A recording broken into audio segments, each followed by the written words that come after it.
Hello everyone, good morning, good afternoon, and good evening to you all, and welcome to another day in Azeroth. Thank you all very much for joining me today. Mitosh, the Yak, Jess, Garrelak, Wayne, Karen, Ryan, Pokeperry, welcome everybody. Hope you are all doing well. We are starting off in Stormwind today. We're going to head over to Booty Bay. And we're going to look at spending some of the currency we've been collecting, doing some of the dungeons we've done to hit 60, and then some of the stuff we did yesterday. We have 60 tarnished Undermine reels.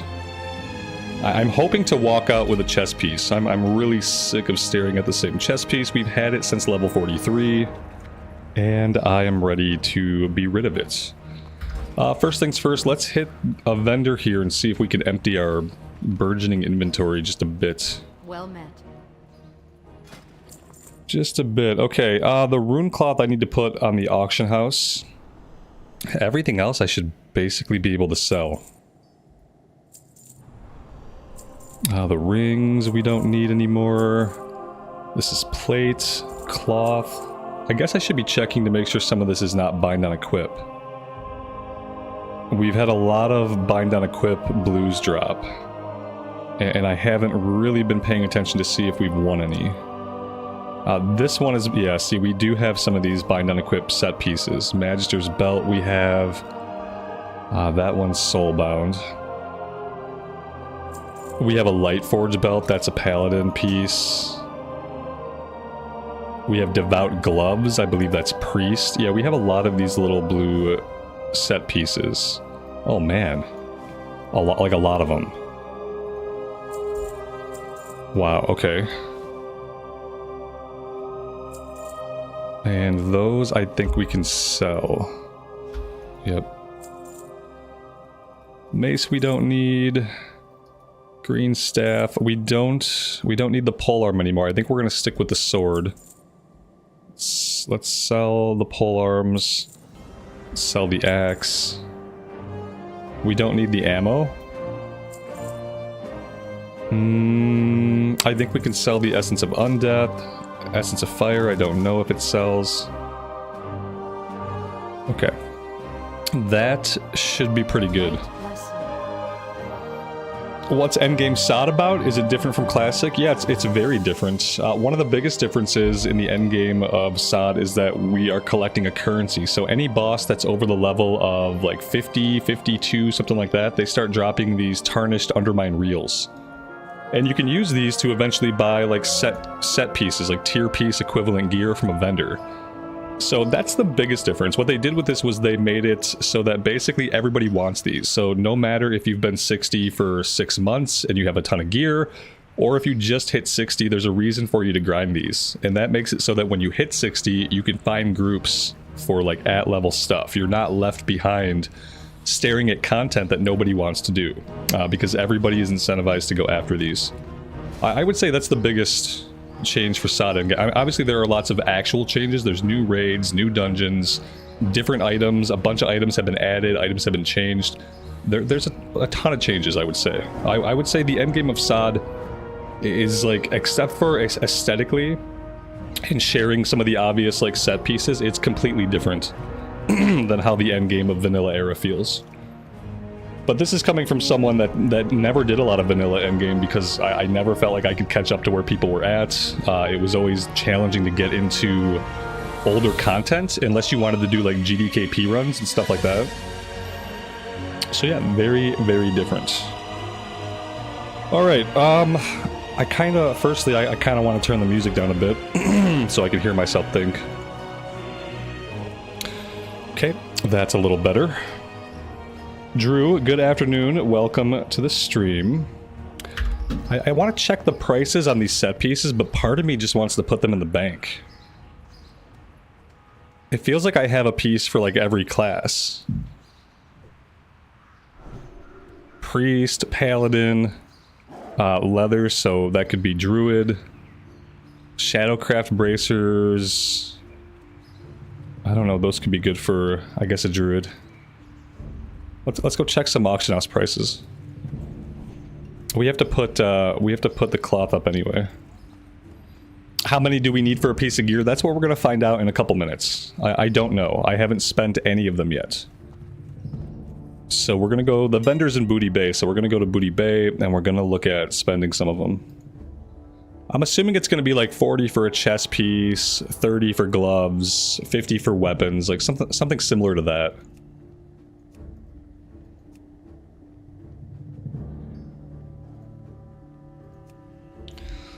Let's see, rune cloth is selling for about 6 gold a stack. Okay. Let's go ahead, we'll put them up for 550. That way we actually sell them.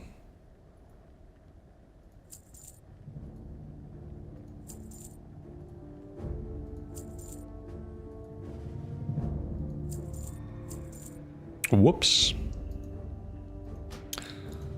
Now, the items we have here, these drop seemingly so frequently. I can't imagine we're going to get a lot of money for like any of this stuff, but let's go ahead and take a look. Yeah, devout gloves, 3 gold on the auction house. I think we're just gonna save these pieces for other classes that we level up. 2 gold for the belt, 6 for the wild heart gloves. And yeah, this stuff is just much better going in our bank, and we can use these on other tunes that we level up. It's not even worth it to sell those for a couple of gold. We're making more money off a stack of rune cloth, so I'd rather keep the really good bind on equip set pieces. Martin, welcome to the stream.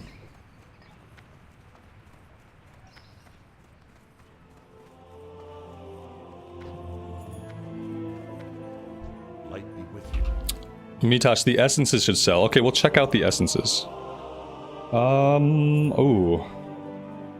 I kind of want my bank just to resemble my bags. And 19 empty, okay. 19 empty, I can work with that. This is for a warlock, we're definitely going to save that. And I think that's good.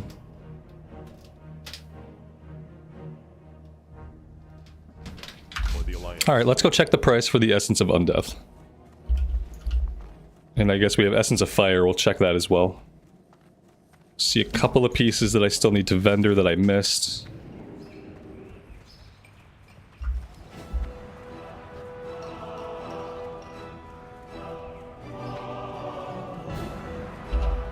Open the fanny pack? I think I already did open the one that... Oh, maybe not. Nope.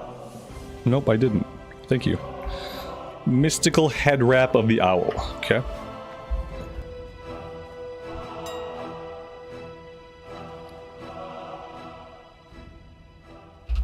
Yeah, that's not bad. 24 gold for a single item. Yeah, we need to find more of those.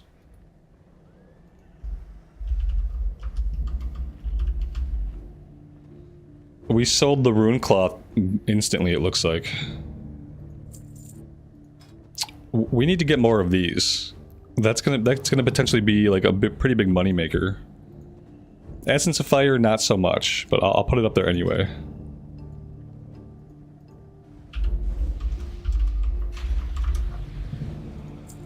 Okay. Cool, cool. Let's go vendor the last couple pieces of junk, and then we will be on our way.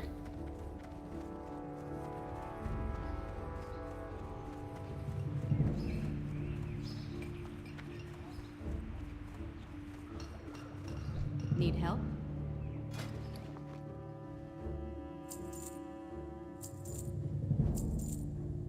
Be careful.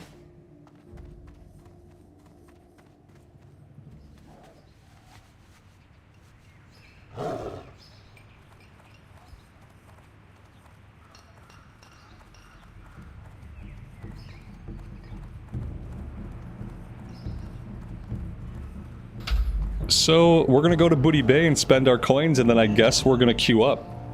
I guess we're gonna start running dungeons. Because, yeah, I don't really have like a mode of operation here. This is the first time I've had a character parked at endgame since Cataclysm. So as far as like the flow of what we do and the sorts of things we do, like I don't know. We're gonna grind dungeons. Maybe until I feel like we have enough gear to try raids. Like, I don't know what kind of gear we need to try a Molten Core run. But I'm assuming we want a bunch of really good gear. So, to me, that means farming up the currency for a while and getting as many pieces as we can off the currency vendor before we seriously start looking for some raids. And I want to start with Molten Core. I want to do the raids in chronological order. I feel like that would be the best way for me to experience the content. The essence of Undeath sold in moments. In moments it's sold. Wow, yeah, I see it. That's crazy. Molten Core full blue minimum. Yeah, we can get full blue, like, no problem. Like, I don't think that's going to take us super long. We have a few really bad pieces. The biggest offender here, and, like, at this point it's kind of a meme, we have a level 10 bow. I really need a stat stick. I could probably just buy one, and that's very likely what I'll do. I'll very likely just buy a stat stick here, like either a bow or a gun or whatever. I don't even know if we trained guns. In fact, we probably didn't train guns. But this is our worst piece of gear. This is like item level -20. We need to get rid of that. Other than that, the chest piece is really bad. I'm hoping to get rid of that right now in Booty Bay. The cloak is bad, so chest, cloak. Yeah, chest and cloak. Chest and cloak are the worst offenders, and obviously the bow needs to be replaced big time. Big time. Do not get rid of the bow. Colonel Boomer, thank you for the $5 super chat. I really appreciate it. We'll put the bow in the bank. Yeah, we won't sell it. We'll keep our heavy short bow. The bow we've been equipped with all... Somehow I've gotten to level 60 and I've never thought to replace it, you know? Never thought to replace it.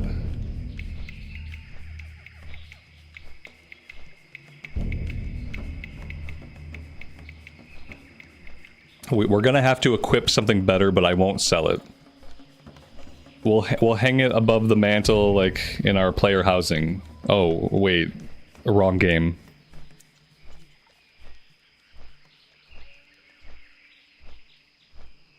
Yeah, someone goes to gear check me and they see I have a level 10 bow. I don't think that's going to get me into many raids. It's probably going to get me put on people's ignore list, which is pretty funny.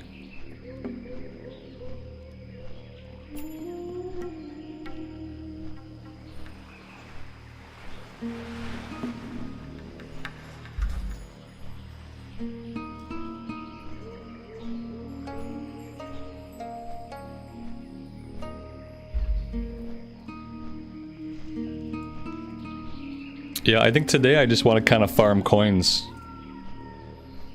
Well, I want to farm coins from places. We can do basically, we can do Skullomance, so we can do Stratholme again. Doing Stratholme again would be fun. Just farm up some more coins. At some point I have to go back to Winterspring and find the attunement quest for the Demon Canyon dungeon, the new dungeon they added. Maybe we'll try to do that at some point today. Maybe we'll at least try to get ourselves attuned to that dungeon so that tomorrow we can check it out.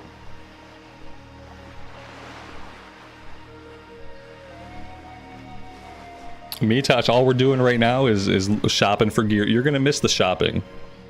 So, depending, that might be the most interesting part of the stream, depending on what happens. Skullomance was really fun, Stratholme was a lot of fun. And there's like so many bosses. There's bosses that drop coins stacked wall to wall. You know, it's hard not to want to go in there over and over again and just farm the coins.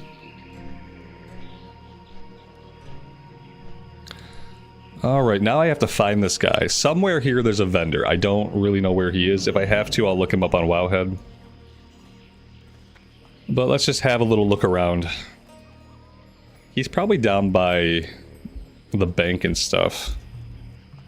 Or maybe he's down the road here.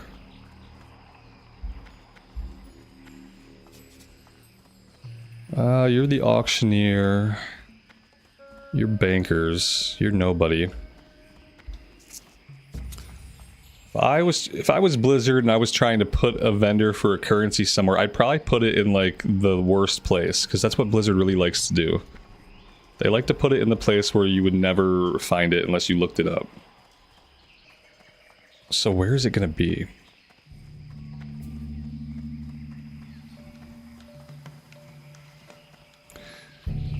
Here, undermine trader. Got the best deals What can I purchase? Aha.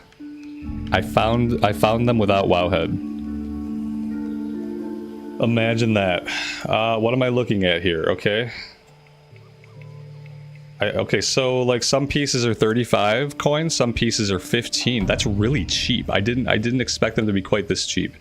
Oh, there we go though. This is what we need. We need a chess piece. So 50 for a chess piece. That's more like what I would expect. Agility, stamina, intellect. Is that, yeah, is that what we got going on? Agility, because I don't need intellect. I don't need intellect at all. In any way. Is that my only option?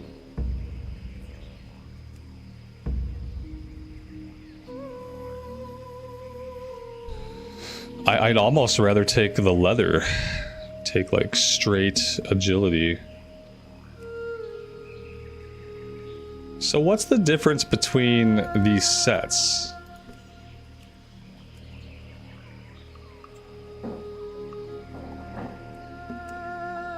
Some of this stuff is epic. Okay. Huh.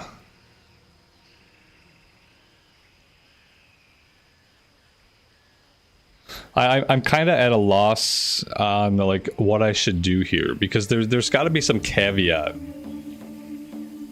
Why would a tier? Why would it? Are these upgrade tokens? This molten sealed chest? Is this like an upgrade token for a tier piece or something? Because there's no reason why an epic chest would be 25 coins when like a normal blue chest is 50. The Beastmaster set is the dungeon tier set. Okay. Trying to understand what these little tokens are, like in the front here.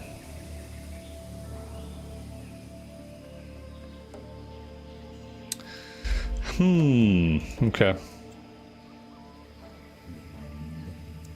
Beast, yeah, the Beast Stalker, sure, but I don't want the intellect on it. That's what's really annoying. The really annoying thing is that they have intellect.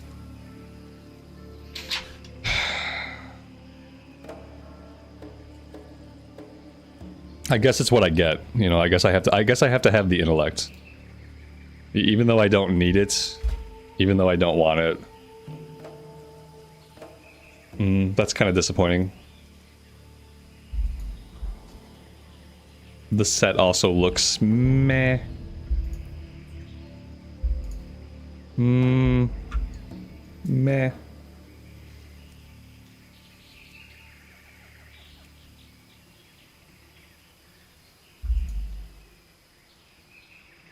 And then this is the rogue set. Yeah, I see that it talks about energy.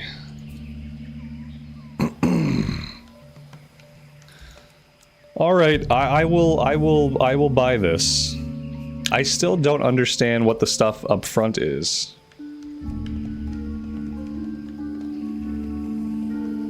Like, what happens if I buy one of these?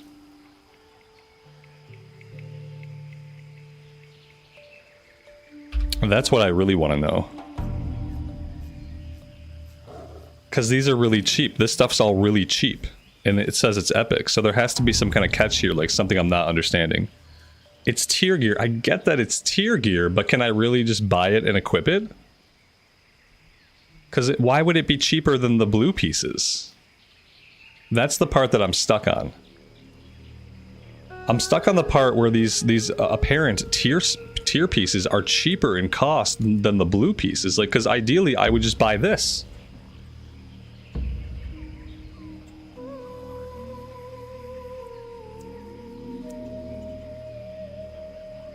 You need the lower tier and then the token, and then that token to trade. Okay.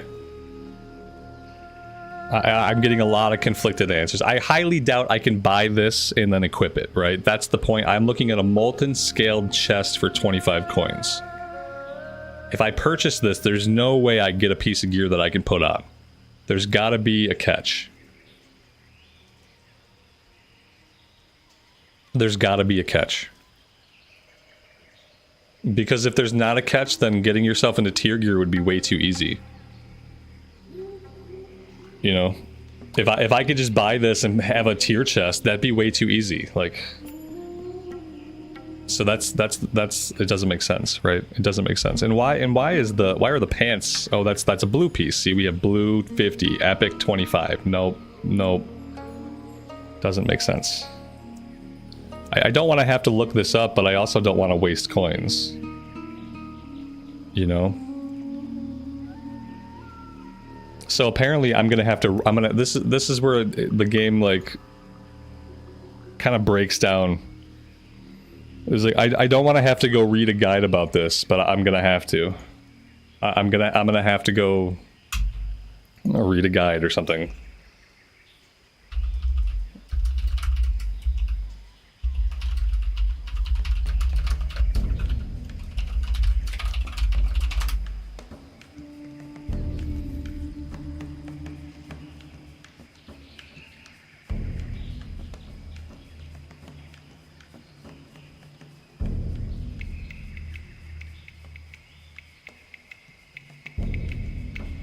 Nothing obvious. Oh, here we go, the currency guide. Okay. No, this must have been like a prior iteration of it. So that's not going to be useful. Ugh, God, only Blizzard could make shopping for gear just feel bad. Only Blizzard could make shopping feel bad. This is supposed to be the fun part, where I come to the vendor and I see the cool gear and I understand what it is and I understand the stats and I buy what I want. This is supposed to be the enjoyable part. I know what they are. I'm having trouble believing. You know what? Fuck it. Here. There we go. Now what?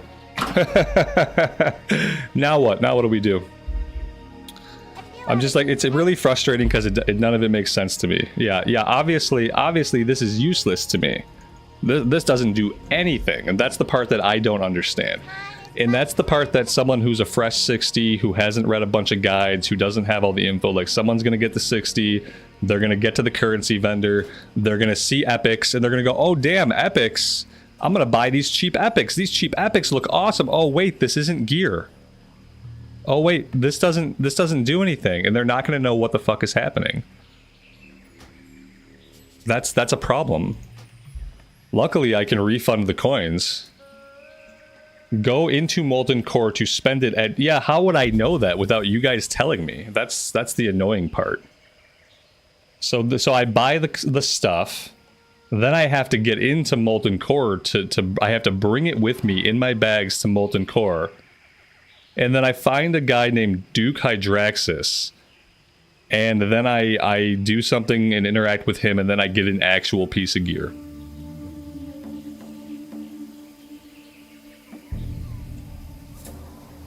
The same way it worked in every other expansion, including Wrath. I fucking raided during Wrath. You didn't take your pieces into a dungeon to talk to an NPC.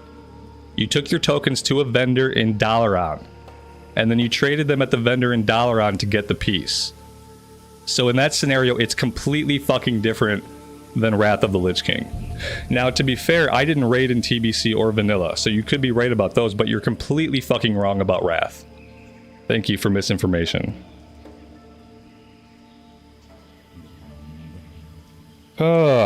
Okay, so I don't want any of that shit right now because I'm not doing raids. So I don't want any of that right now. I want to get the Beastmaster set or whatever it is, and move on with my life. There we go. Currency spent. Item acquired.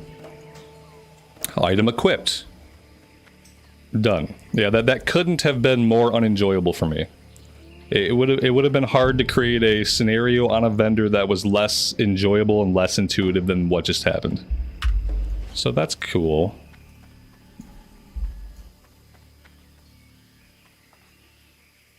Oh, even though I just proved you completely wrong, you're gonna fucking argue with me? Get out of here. Goodbye. Go away. I don't need you to be wrong and then be fucking belligerently wrong about it. You were wrong about the thing that you said, and just accept it and move on with your life.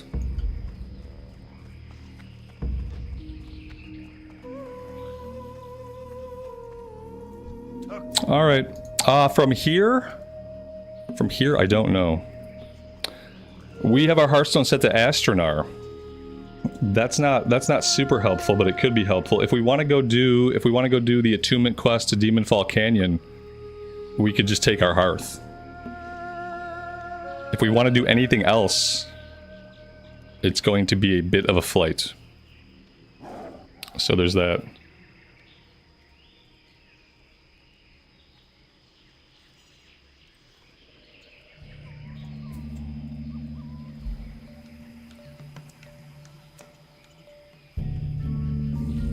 All right then. Hard thing it is.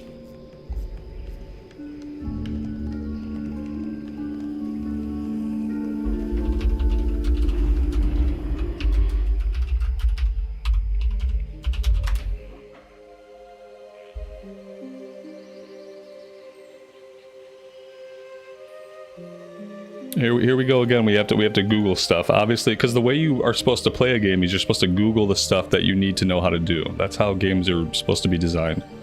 The quest to unlock Demonfall Canyon in WoW Classic, specifically in Season of Discovery Phase 4, begins with demonic deceptions from the Shadowtooth Emissary in Fellwood.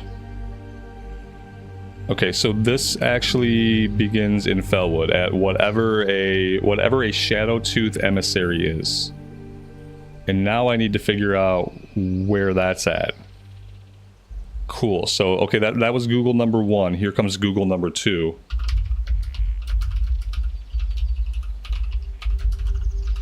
Where is the Shadowtooth Emissary? Fellwood. Okay. Let's see. Okay, maybe at the Sanctuary is what I'm seeing. Possibly they're at the Sanctuary. I guess we're gonna have to go find out.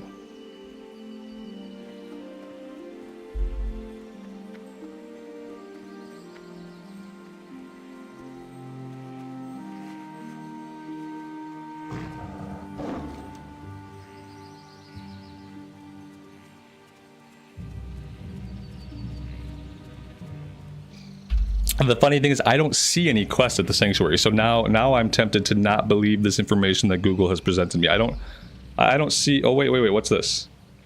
No, that's not it.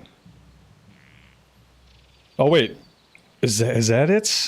Shadowtooth. There is a Shadowtooth Emissary. It has a level 45 quest. I don't know if this is it or not.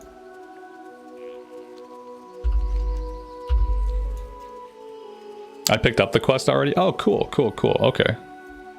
Well, in that case, I don't know. Demonic, maybe this one? No, maybe demonic deceptions? I guess in that case I need to fly somewhere.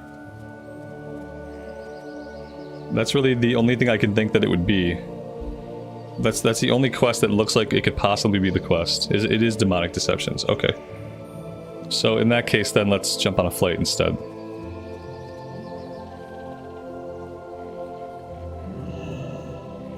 What brings you here?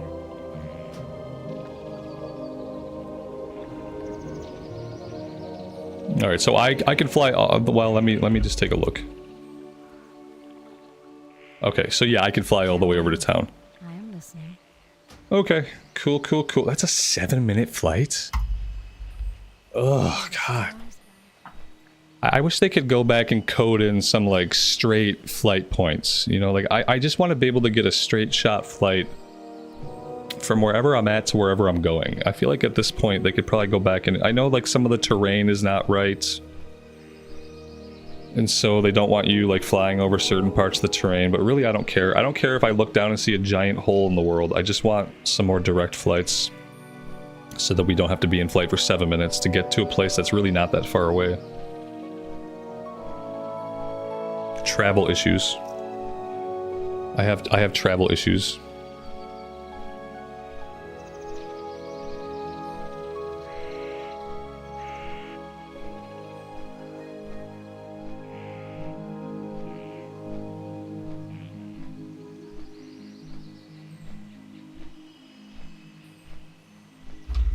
The scenic journey is the reward. I mean, that's true enough, I guess.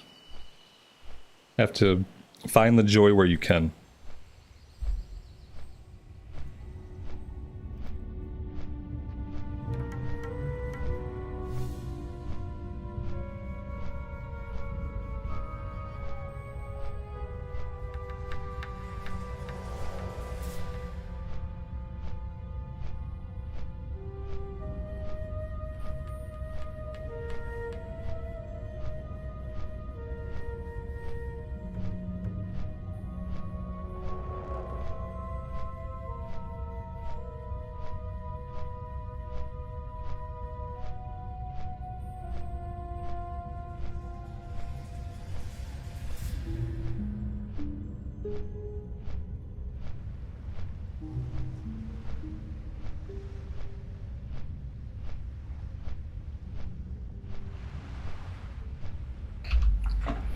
I thought about Shadow Priest. I also thought about a Warlock. I think it's going to be some kind of ranged class.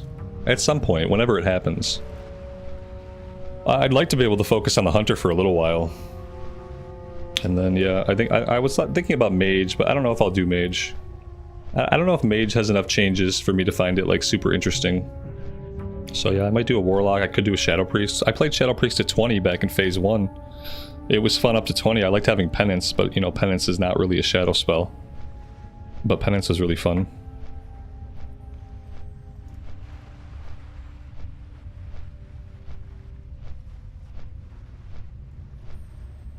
We will see. I would like to do at least one raid on this character before I start another character. That's like the goal. Before I fire up another level 1 character in SOD, I would like to at least step into a raid on this character.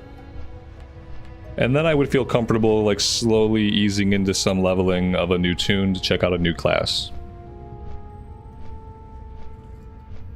The homunculus were fun, but listening to them die, listening to their little death moans every 2 minutes over and over again for an entire playthrough got really hard for me. If they were silent when they died, it would be okay, but they all gave their little wail. And so you just had to listen to your little dudes die like over and over and over again. It got like psychologically damaging almost. I just wish I could mute them.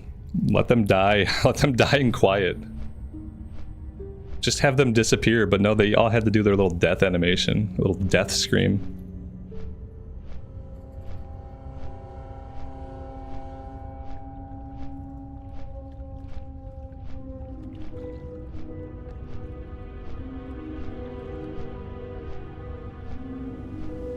It was cute at first. It was cute at first, and then it wasn't. Night Elves are very vocal when they die. They're very vocal. They go through many different emotions, from like surprise to anguished.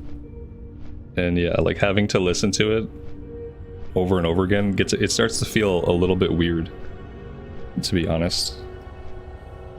And to get rid of it, I think you have to turn off like all of the dialogue sound. I think the dialogue is, or maybe it's sound effects. I'm not sure which slider controls their little death wails, but you'd have to turn it all the way off, and then you're going to be losing other sound. So that's my one complaint about Shadow Priest.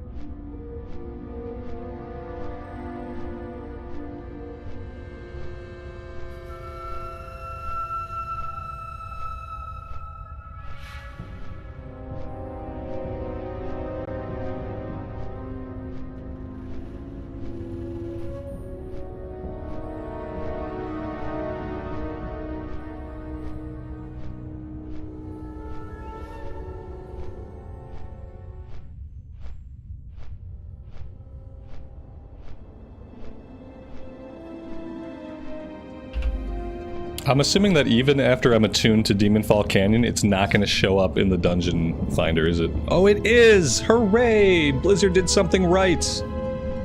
They put Karazhan Crypts and Demonfall Canyon into the actual dungeon finder. Good on them. That's very nice. I'm assuming there's also going to be an attunement quest or some attunement achievement for Karazhan Crypts. I'm assuming. I wonder if anybody actually does these dungeons. I guess we're gonna find out soon. Oh my god, you know what? On the Shadow Priest, do you know what my little homunculuses always love to do? They always love to run off and kill critters. Did anybody else's homunculus run off and they just run off and kill a critter? Out of nowhere? My homunculuses did that all the time. It had to be some kind of program behavior.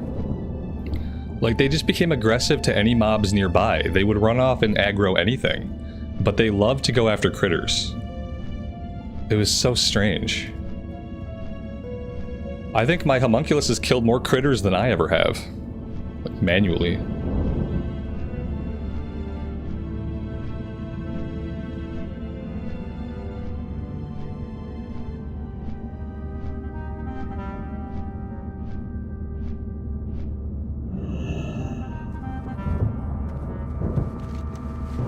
Alright, so we are going after Owl Beast glands. Okay, Owl Beast glands. Got it.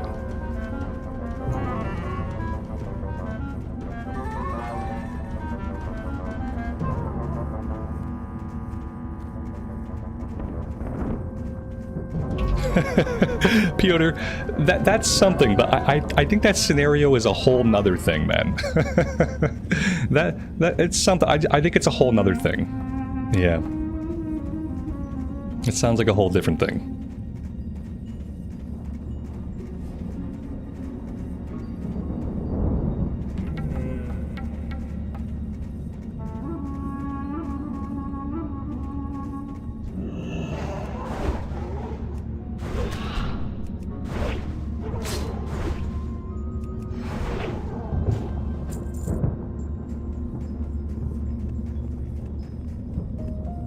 Alright, where can I find most of the snowy owl creatures? This seems to be a Yeti infested area.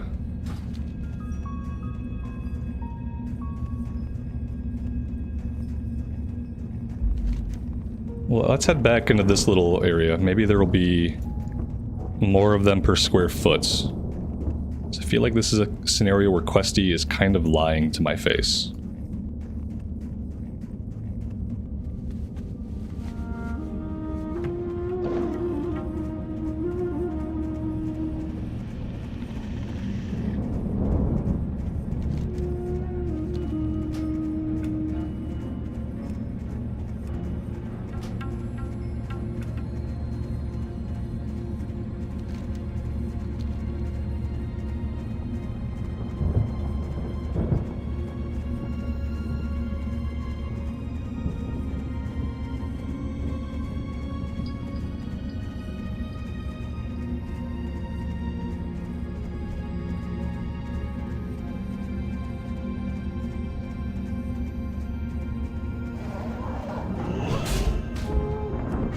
There's more of them in the south. Okay.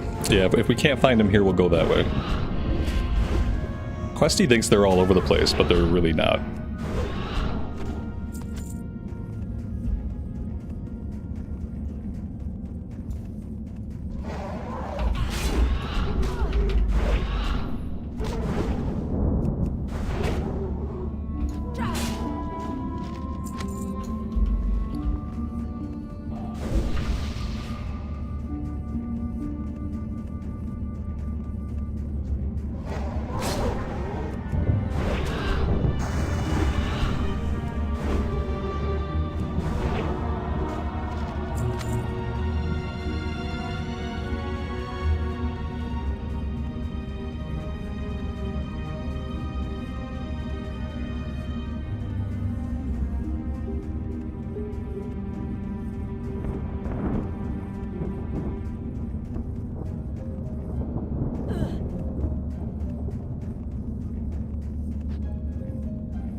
I wonder if there are owl beasts in this cave system. I would guess yetis, but we should go check it out. Have I ever heard of owl beasts hanging out in caves? I guess they hang out in caves in Darkshore. So there is a precedent for them hanging out in caves. I don't see anything right here at the entrance. Oh, what was the green floating thing? It was probably a necropolis. I think this area is under a scourge invasion. So if it was a floating green crystal in the sky, it was probably a scourge necropolis.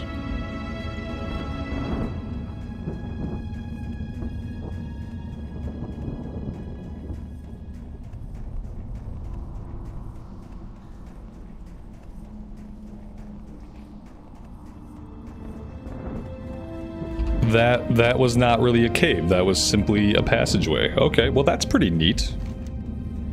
It's useless for us, but it's cool nonetheless. Yeah, we might end up having to head down to the south, I suppose, if we can't find a lot of these guys.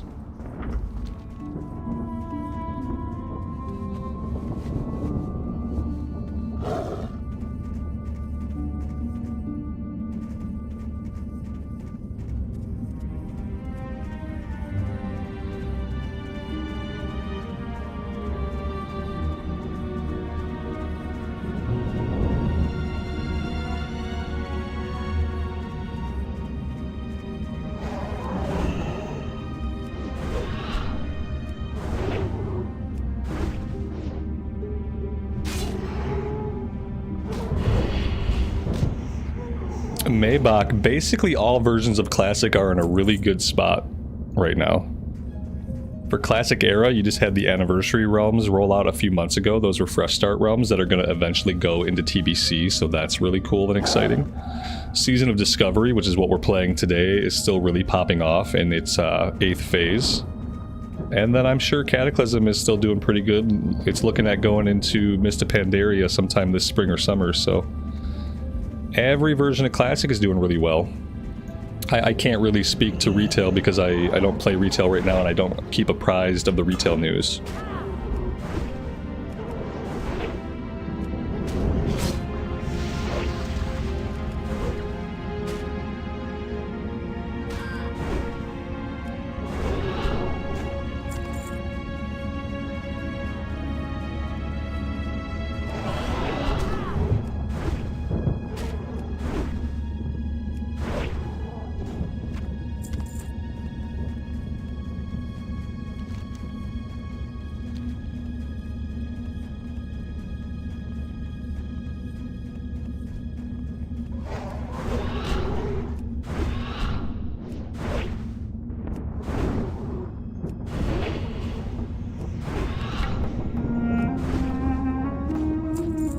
Alright, that's 6 out of 6.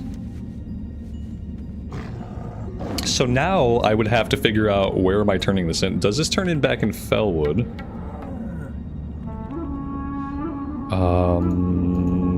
Maybe. Yes, it does. Oof, okay, so we have a little bit of traveling to do.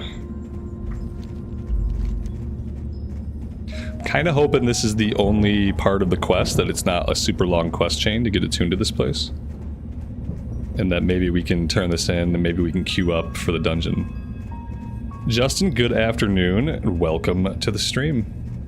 This is all we need. Yeah, I want to run it as soon as we can. I'm gonna jump on a flight to Northern Fellwood and then I'll go turn it in. I'll make the run. I think the run from Northern Fellwood's gonna be faster than the run from Astronar, so we'll do the run from Northern Fellwood.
Yaba Ganoush, you're welcome. Thanks for hanging out and lurking. It's a really good time to get back into Classic. There's lots of different flavors, and basically no matter what you enjoy about the game, you will find a place that feels good. So yeah, you should play.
Now I kind of see why I might want my epic mount eventually. Did we ever find out how much the epic mount was? I think it's like 1,000 gold in regular vanilla era. Maybe it's only like 500 gold in SOD.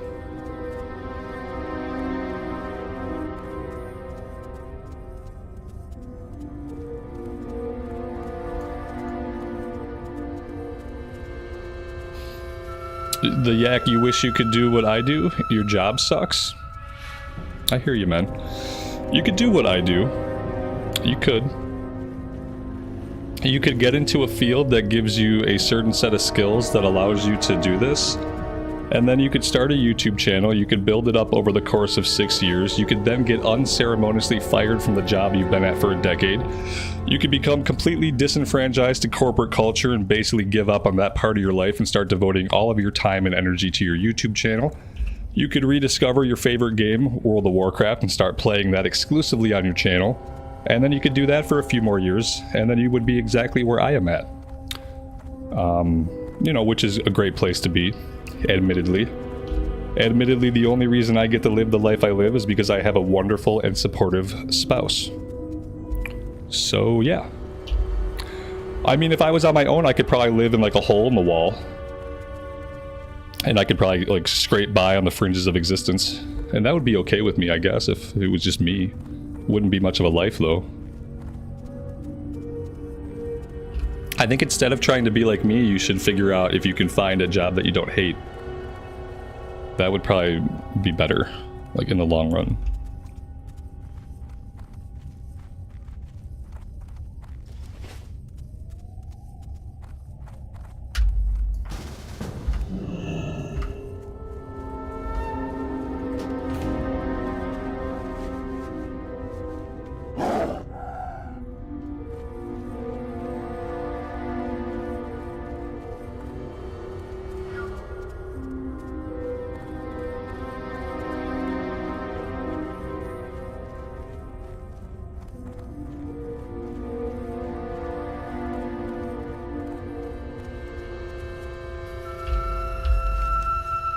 Mitash, thanks for putting the group together. This is going to be still a bit of a run. I am quite far away from where I need to be.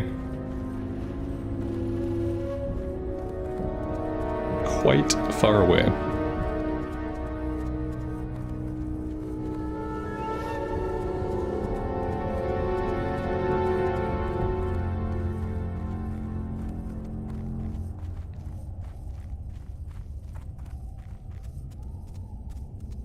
Leah, that's probably how my wife feels. I'm sure she loves her job, but I'm sure there are days that she just wants to lay down. The good thing is she works from home, so realistically, if she really wanted to lay down, she could. I'm not going to stop her.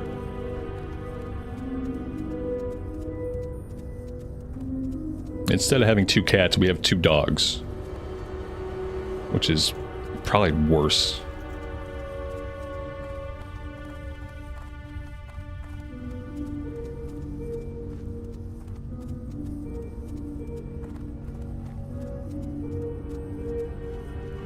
Faint. Just pass out for 5 years. Just go into a coma. Wake up 5 years later and see if everything's worked out.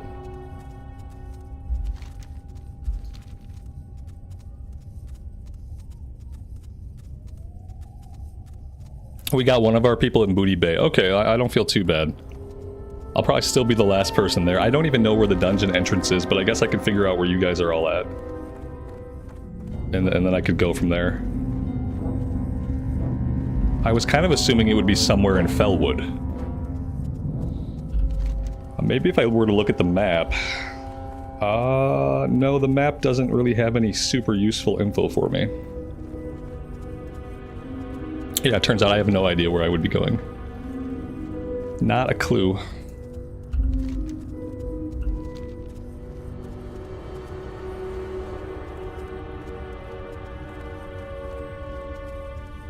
Yeah, I mean, I don't know what it's like to just grind WoW and not have responsibilities. That's never been my life. It's not my life now, and when I was in my 20s and played a bunch of WoW, it wasn't my life then. The entire time of my life that I've played WoW, I've always had responsibilities. And the responsibilities have ranged from, like, just supporting myself, taking care of myself, my mental, physical health, to taking care of, like, other people. And that range of experience has gone from, like, it being a light load to bear and being absolutely crushing. So, like, I wouldn't say that I've ever gotten to play video games to the exclusion. And maybe when I was a teenager, you know, when I was like 15, 16, 17, still lived at home. That probably would have been the only time in my life when I could just unabashedly play video games and not really have a lot of responsibility. Obviously, like, still trying to work a job even then, but... yeah.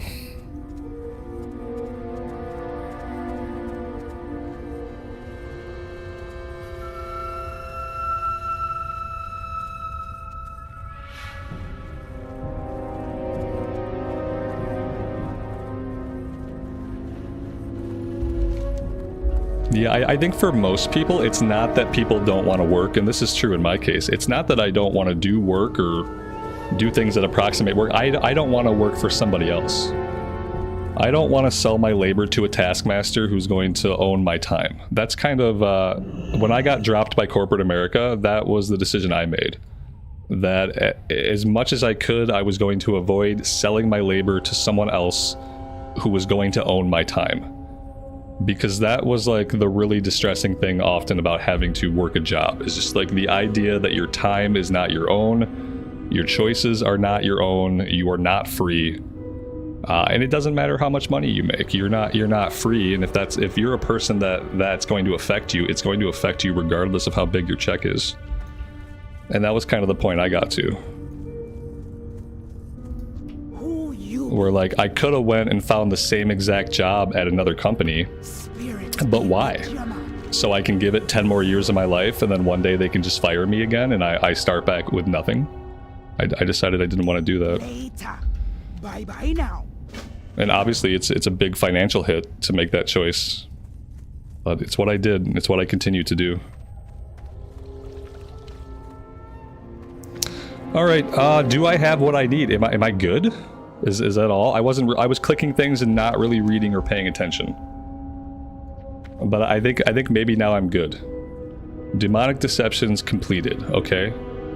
Perfect. We're going to Ajara. Okay. Corporate America seems soul-crushing. It depends on what happens to you. Yeah, when I was in my career, I was enjoying my job. I enjoyed what I did. It was when I started the YouTube channel. It was like the last 2 years that I worked for the company. That's when I started the YouTube channel, and, like, slowly over time, I started to wish that I had more time to devote to it. and more energy to devote to it, but I was still pretty content. It was just getting fired out of nowhere for no reason that kind of like shattered the glass floor. I was standing on this like imaginary floor and thinking that you have all this security because you've been at a place for a decade, you're good at your job, you've received nothing but glowing reviews from your peers and bosses, and you have this like sense of security, and then they call you one day and they're like, yeah, we don't need your job anymore. And you're like, are you firing me? And they're like, well, your job doesn't exist anymore. And you're like, so I'm fired? And they're like, well, we're getting rid of your job and we're moving that job to a different department. So you figure it out. And once that happened, I was like, yeah, fuck that. Like, I am not going to give 10 years of my life to somebody else to have that happen ever again. Life is too short.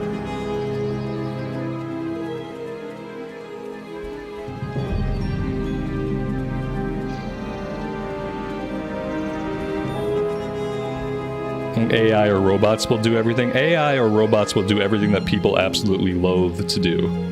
And that's how it should be. If it's a job that a person is simply going to hate, if it's an arduous process, or it's tedious, or it's not fulfilling, if it's a job that a human is just going to have to do and hate, then yeah, like, then maybe an AI or a robot should just do it.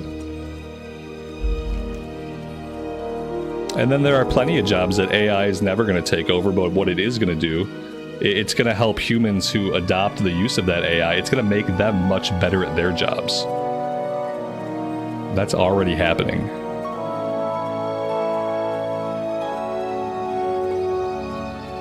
The AI is always going to need a human to go back and double check it. Like, you can have an AI crank out, like, let's say, like, my wife still works in training development. She can put a bunch of data into their AI, and it can crank out a training module based on all the information that was put in. And a lot of times it does a really good job of thinking analytically and tailoring that content to an audience. But what's still needed is a human to go back and make sure it's all accurate. Because yeah, the AI will get some things confused. It will make like mistakes when it comes to the specifics of issues and things like that. So it's always going to need a human to dive into the minutiae and make sure that like what the AI has produced is what is needed. So yeah, less people will be needed because more work will be able to be accomplished by the AI, but it won't completely negate the need for a human.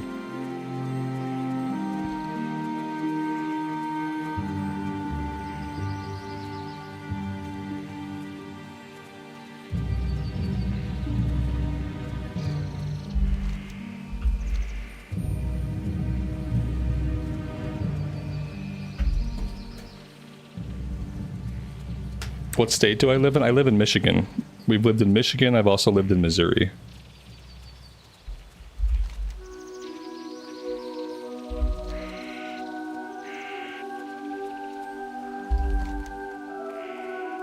I wonder if it would have been... Oh, you know what? I don't even think I have the flight point anyway. I was thinking maybe it would have been faster to go to Astronaut and fly, but yeah, I don't think I ever grabbed it.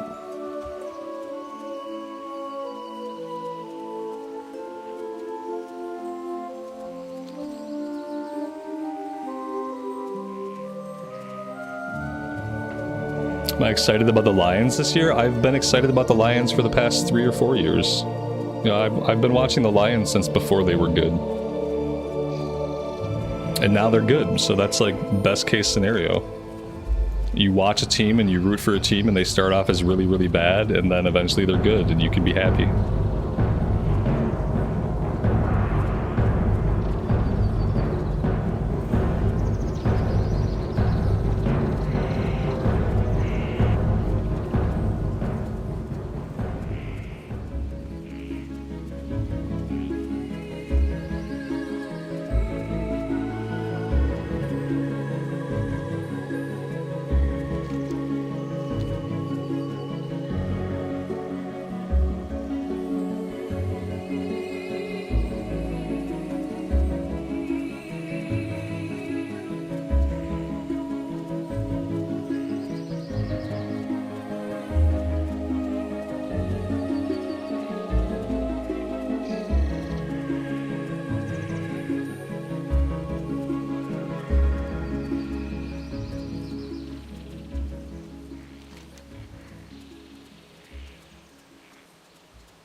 Kasha, good afternoon, good evening to you. Welcome to the stream. I am doing well. Thanks for asking. Thanks for being here today.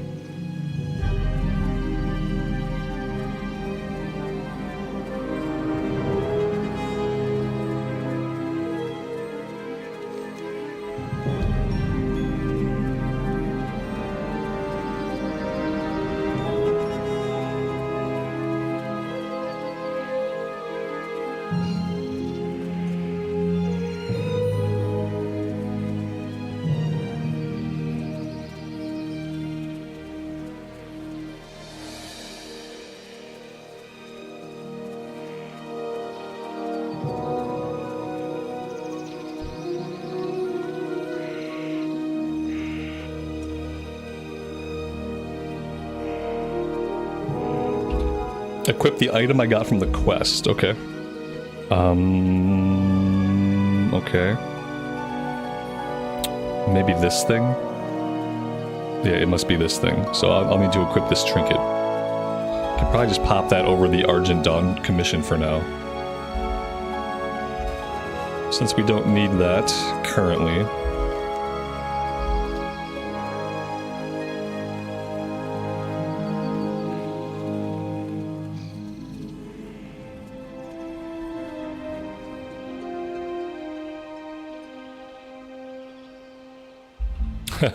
Maybe you didn't say Ajara, and maybe I just read Ajara. No, you said Ajara. I'm gonna grab the flight point and then I'll fly back. It's okay. I'm right at the flight point. So, all right. So where are we really going? Let me find it on a map. Oh, Demonfall Canyon. That's this place back here, right? Oh, okay. We're fine. We're fine. I don't even have to fly anywhere. Yeah, South Ashenvale. Okay. It's okay, we probably needed this flight point anyway. This is the flight point we would fly to if we were flying from anywhere else. We would fly to that flight point, then we would run to the dungeons, so... It's okay.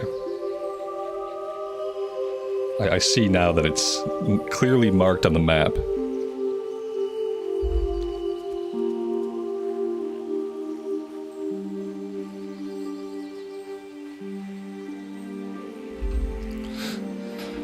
I think you could probably get a robot made now. I don't know what it would look like.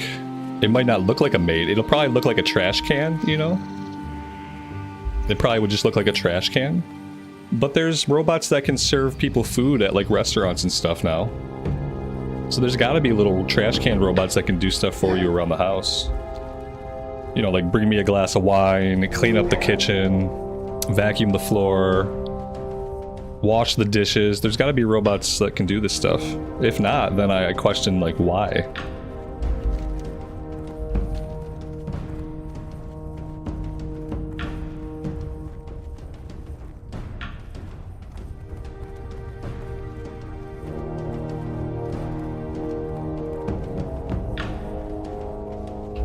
You could get it like little trash can holiday outfits. It can have like an elf outfit for Christmas, a bunny outfit for Easter. You can like dress it up.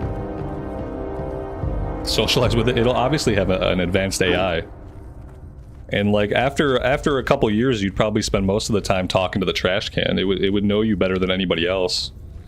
It would know you better than anybody else, and it would be willing to do anything you asked it without question. So, I mean, if that's not the foundation of a perfect relationship, I don't know what is.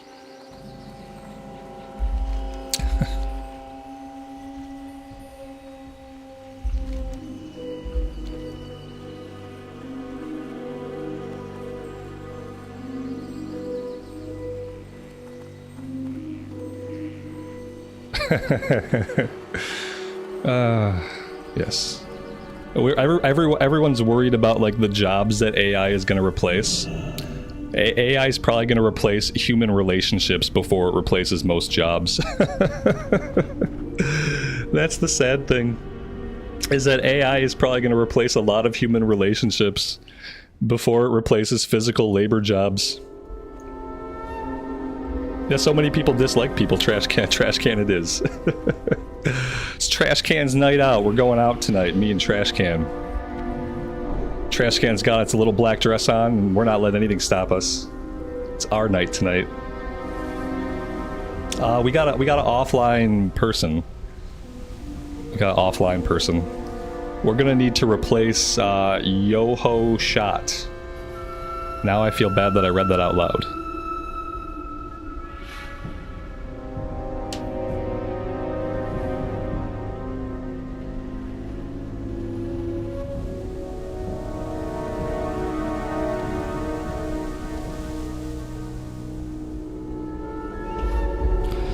You've never heard of Demonfall Canyon? You're out of touch? It's okay if you've never heard of it, because it is a dungeon that they made up for Season of Discovery.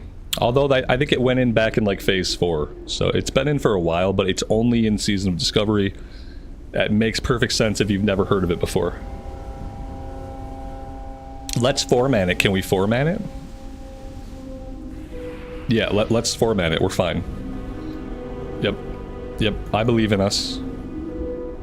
I have my buffs up. We got aspects of the Falcon in place. And we are ready to go whenever. Oh, we only have 3 of us, though. I guess we're still waiting on somebody. This other Pally's at the Warsong Lumber Camp. Okay. Yeah, we can wait for him and then we can go.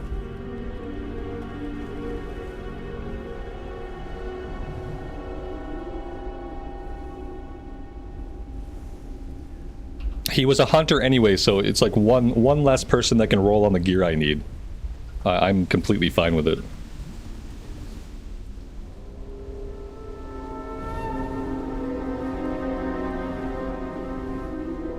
Yeah, I don't even think we need one more. From what we've done so far, unless this thing is scaled like way more seriously than anything else we've done so far, then I think we'll be okay. And if it is scaled to be really challenging, I would love to actually have it be challenging. So maybe 4 people is the way to go anyway.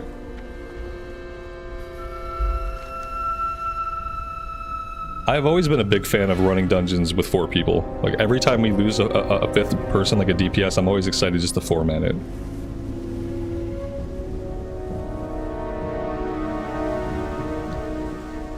Where is our dude? He's close, but is he moving? Is he moving at all? I don't know. I feel like he's been at the Warsong Lumber Camp for a long time. There he goes. It looks like he's maybe moving very slowly. Any minute now.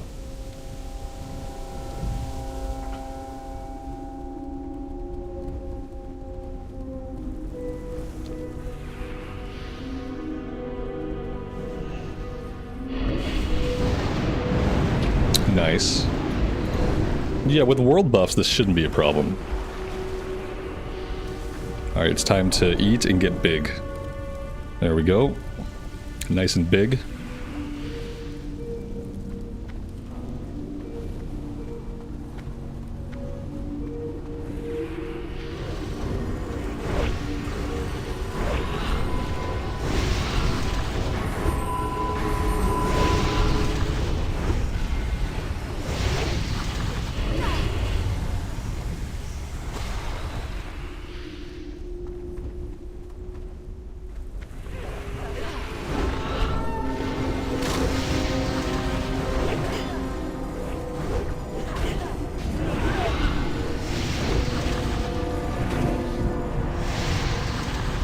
Oh dear. We are definitely going right into this pack. Alright, let's come back here. We will feign death. There we go. And we're back.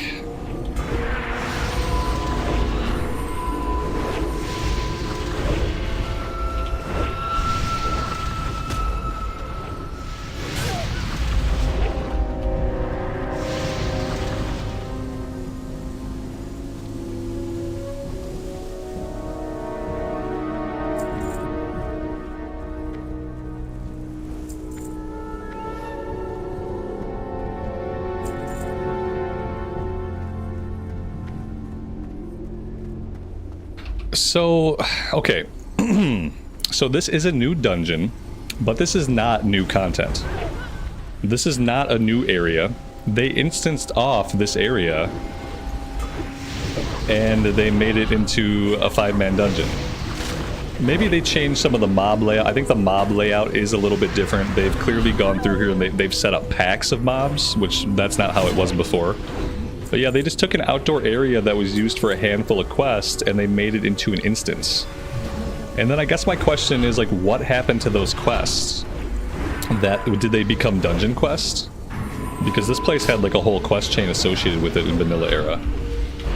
I don't like when they add content at the exclusion of content that already exists.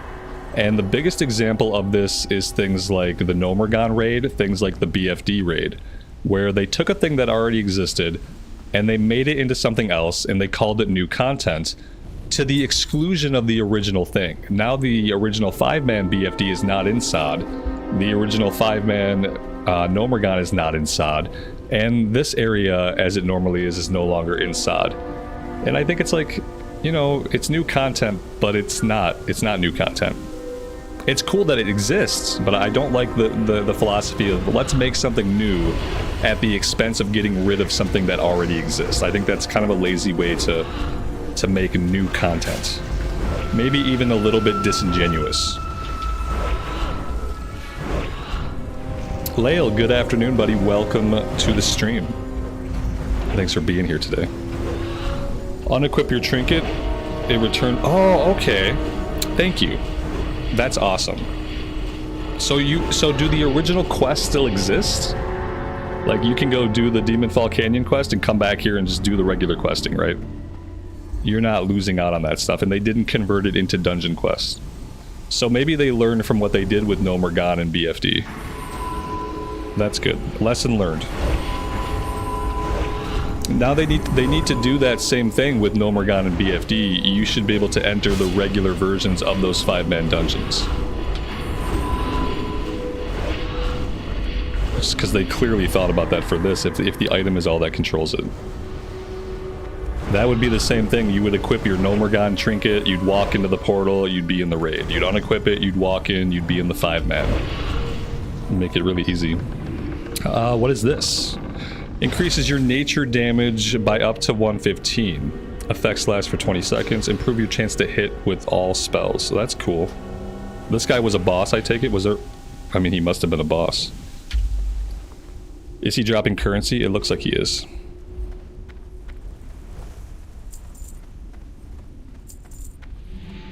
Alright, since there's only a few of us, I should probably focus on trying to do some kind of DPS. My damage is admittedly very low.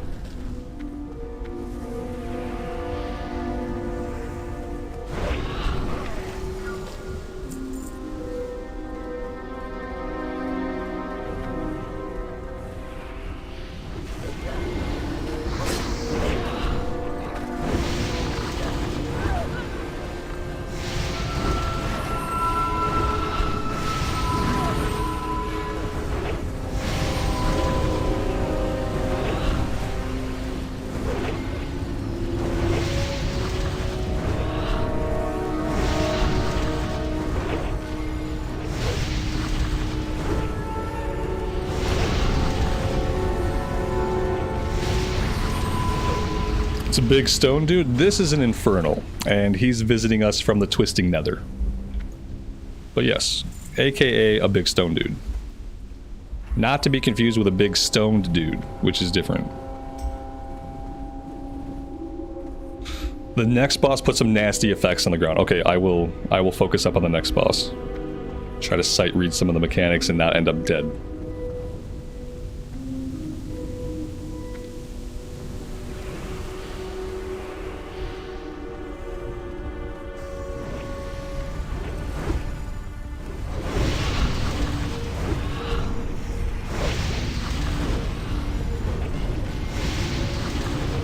Stand out of the lines, then run out of the giant AoE. It happens fast. Okay. Okay, I'm probably gonna die, but we'll see. Stand out of the lines, then run out of the giant AoE. I will lodge those words in my brain, and I will see when the time comes if we can figure out which way I'm supposed to move. I give myself about a 50-50 chance of not dying here.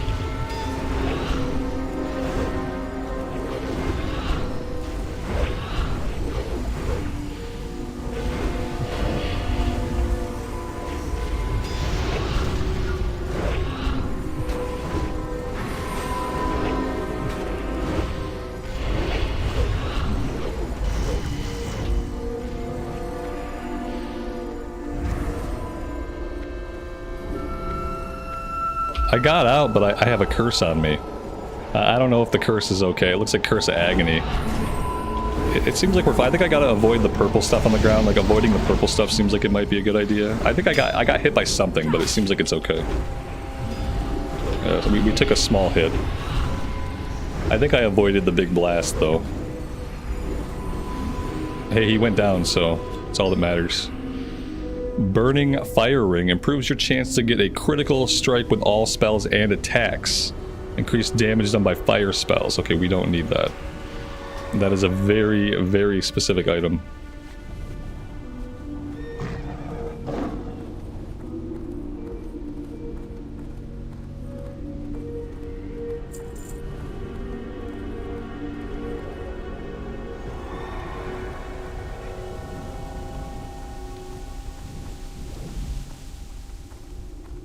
Do I play any TRPGs? I don't know what the T's stand for. Is that like tactical RPGs? Turn-based tactical? Is that what TT means? Can only think of a couple of other things TT might mean. Tabletop RPGs. No, I've never really been able to get into like full campaigns of D&D and stuff like that. I like tabletop games, like board games. We love playing Catan around here. But, as far as tabletop RPGs, not really. I never had a group. Never had a solid group. Catan's a lot of fun. Yeah. It's got all kinds of cool expansions.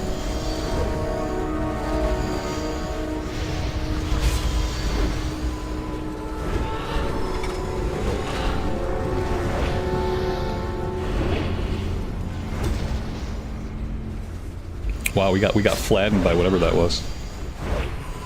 This obviously was a boss mechanic that I probably should have ran out for. I'm assuming just don't stand in the fire here, otherwise we'll melt. Alright. Oh god, he spawned a little guy. Okay, we killed the little guy.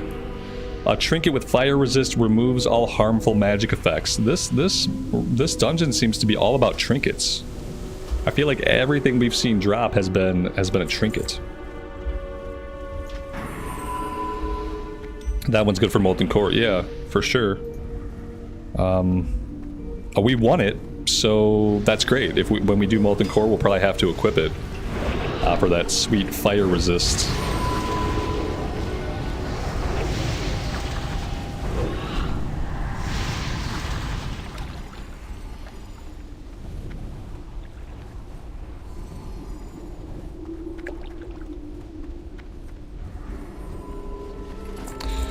Alright, we got Asgaloth, Lord of the Pit. That was my nickname in high school.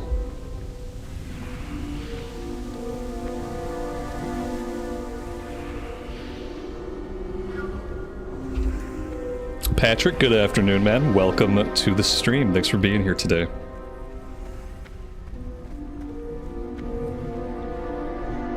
Stack on the tank for his cleave. Okay, so he has got a cleave. We need to stack on our tank.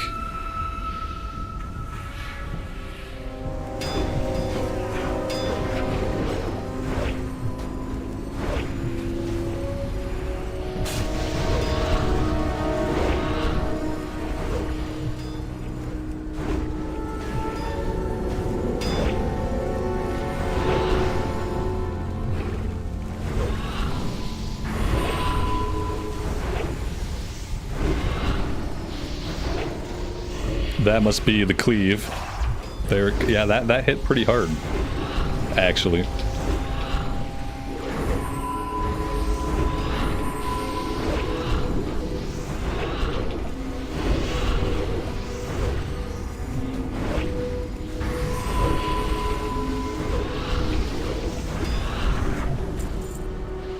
There we go, another one bites the dust.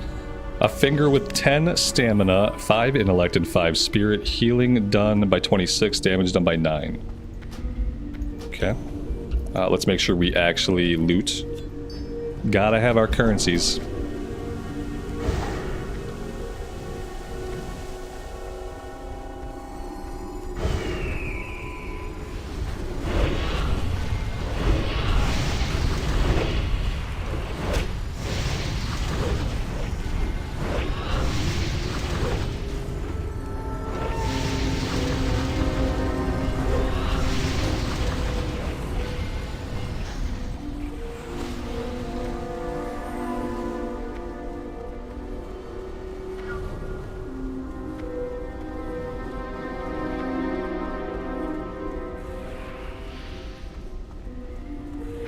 Amy, thanks for letting me know.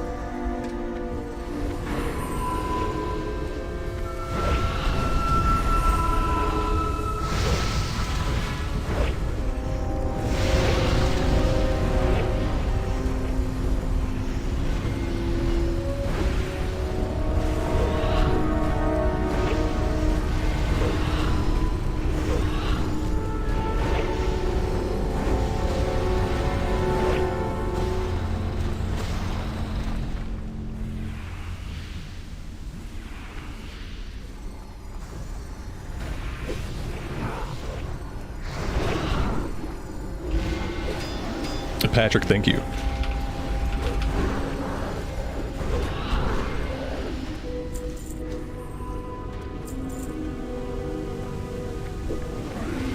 I do have to admit, this area makes for a pretty cool 5-man.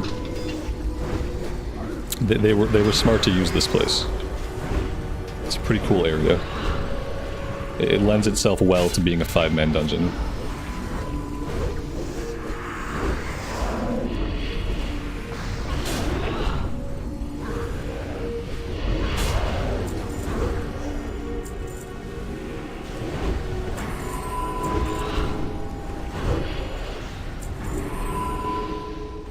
There are probably more places like this that they could do the same trick with if they wanted to.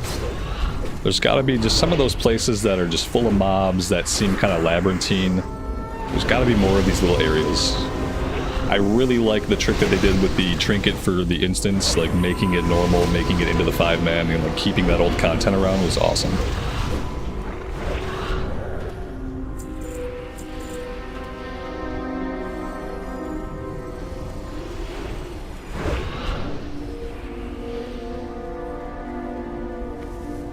This is the Demonfall Canyon dungeon, which in regular Classic is just an area that you quest in, and in Season of Discovery they've made a 5-man out of it.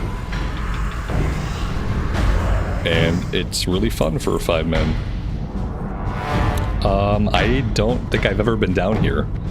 So I don't think the normal questing has you come down into the labyrinth, so this is neat. What's going on down here? Severed Druids. That sounds bad.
The fact that we get to do part of it up above and then the second half of it comes down into these catacombs is really, really cool.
I really like how the fights have some mechanics.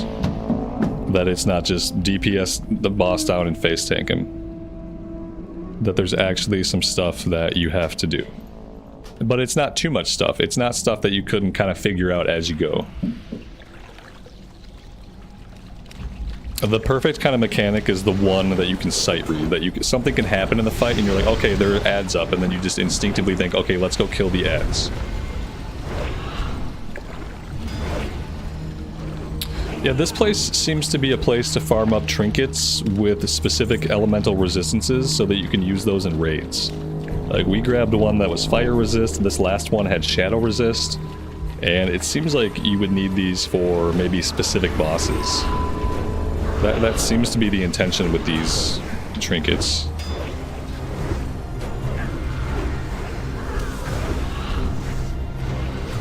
Did I not loot a boss? Which guy did I not loot? I didn't loot him. Yep. Thank you. I appreciate that. Yep, if I don't loot him, I don't get my coins, so... Ooh, that was a close one. Essence of Undeath. Demonic runes.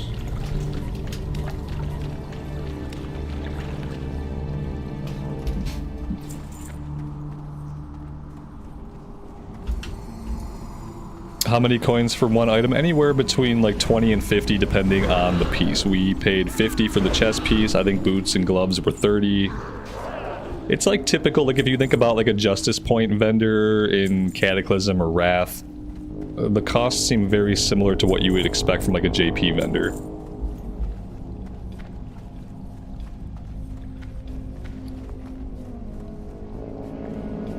No, it's not too bad. You can do a handful of dungeons in a day, and then you can go to the vendor and grab a couple pieces of gear. Alright, so let's see. Don't stand in the fire on the next one. Interrupt the curse, and we'll be fine. He can sleep you in the fire, so keep him moving. Hope you don't get slept in the fire. Okay, so we don't want to get put to sleep in the fire. Move when the fire is spawned. Okay.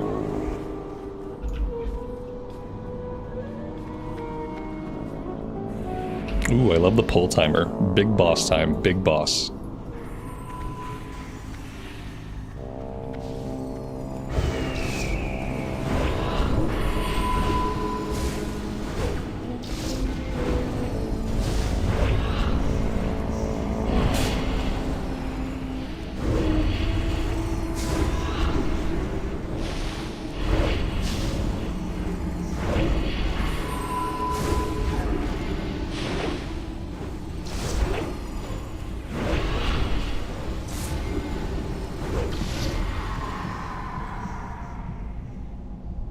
Well, we got put to sleep.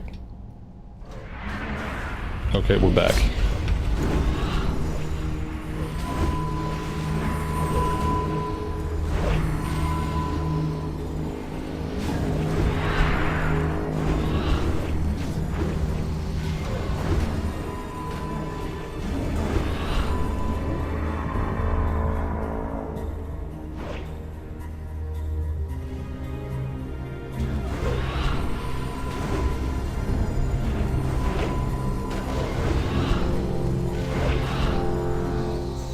There we go.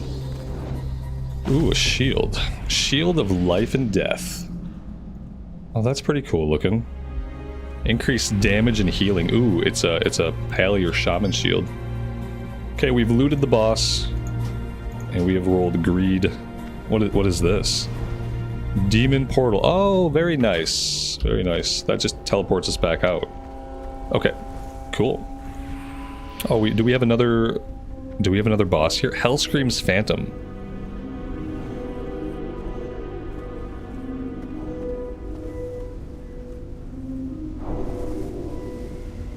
Avoid spinny axes. Okay. He fears and charges. And has a lot of HP. Okay, I'm glad that I am dealing 0 DPS. Makes me feel better about my life choices.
I think he just picked me up. I think he's wielding me as a weapon. I'm pretty sure he was wielding me as a weapon for a minute. I'm not entirely sure what happened, but I think he did pick me up. There we go. He's dead now. Shadow of Gorehowl. Strength and stamina. Improve your chance to get a critical strike with spells and attacks.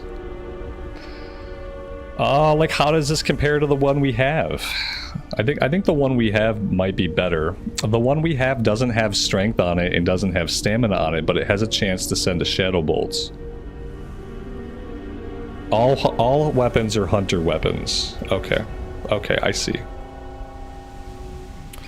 Does anybody else need this? 1 strength is 2 AP. Not, is it? For a hunter it is? I'm gonna roll on it, we'll sort it out later.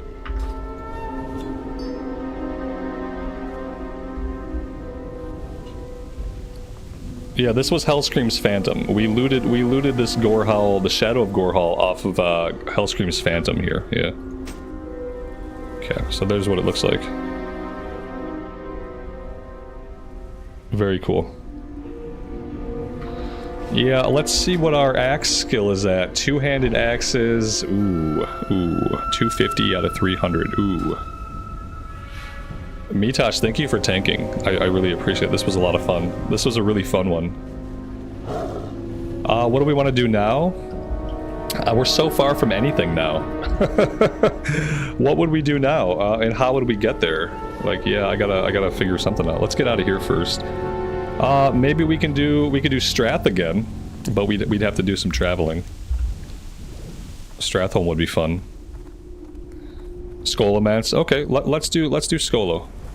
Skolo had a lot of bosses and it was like really like well contained, and it wasn't as labyrinthine or as big as Stratholme. We can do that. And I will. Yeah, we can either get a warlock or we can start traveling here. I'm gonna run up to the flight point just in case we need to jump a boat over to Ironforge.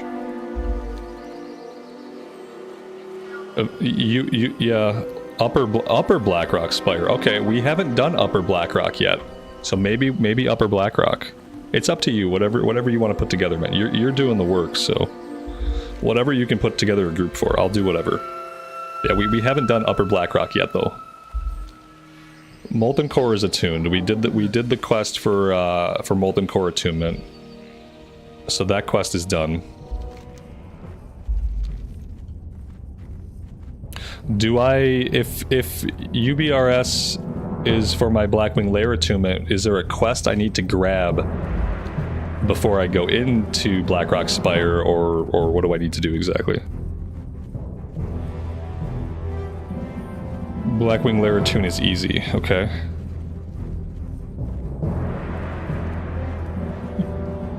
Kill a mob just outside. Okay, sure, let's do that.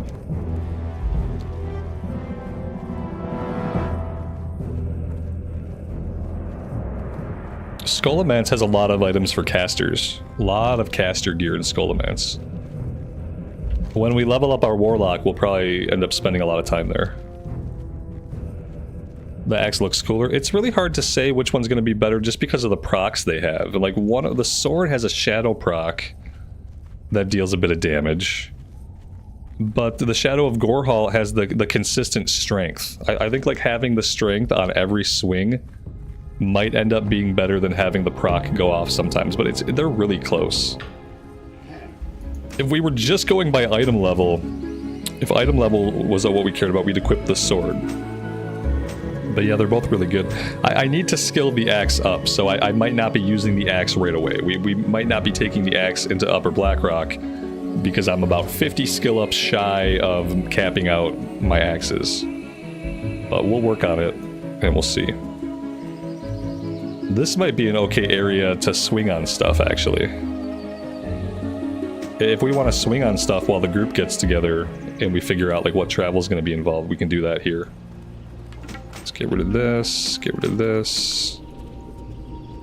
We need... There we go. Let's go find someone to hit in the face.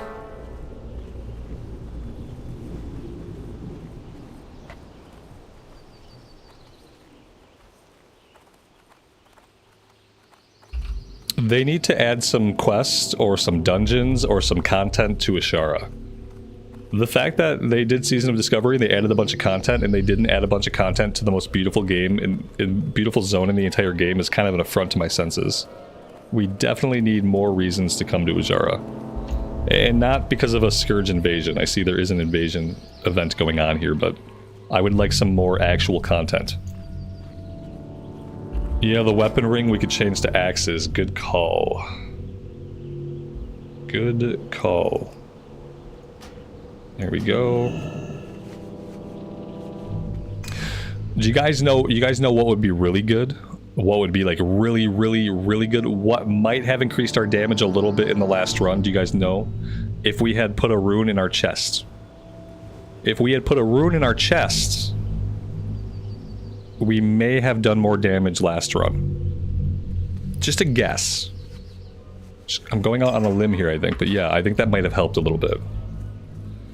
Apparently, when I replaced this chest, I did not re-rune it. Level 47 is kind of low, but maybe we won't get skill ups here. I kind of thought the mobs here were like level 50. That happens to be Lone Wolf, yeah. That happens to be the rune that allows you to deal more damage for not having a pet. Kind of important for what we're doing. Kind of important for what we're doing.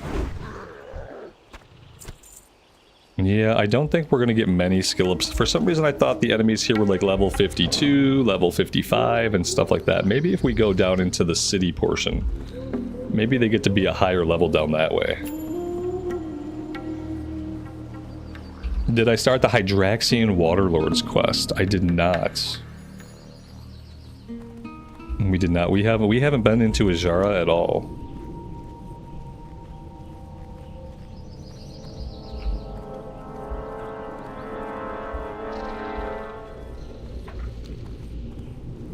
We got a raid. Is Upper Blackrock a raid? Is Upper Blackrock 10-man content? Have I never done Upper Blackrock before in my life? It is. Okay, then I've never done Upper Blackrock before in my life. So there's that. It's gonna be new to me. This is probably the first. This will be the first raid that I've done that's set anywhere close to vanilla era. So if we're in a raid group, this is technically a raid, so... There we go, this is it. Yeah, I said I wanted to at least raid once. This is the raid, this is the first raid. Doesn't really count, because I think is it considered a 10-man dungeon? Is that what it's considered? But I'm gonna count it as a raid, because I'm in a raid group.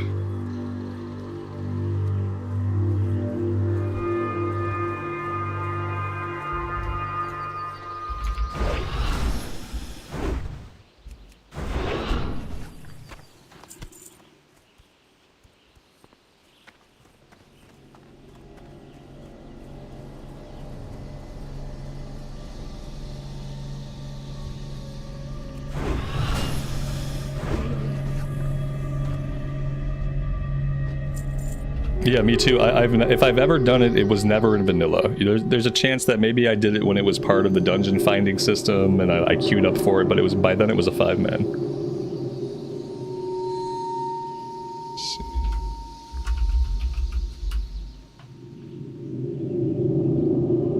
There we go.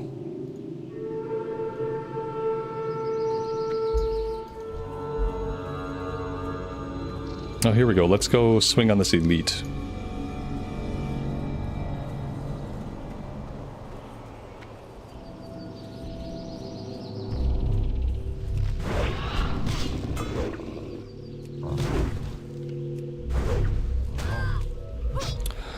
So most of Kalimdor, including this zone, was once ruled by the High Elves.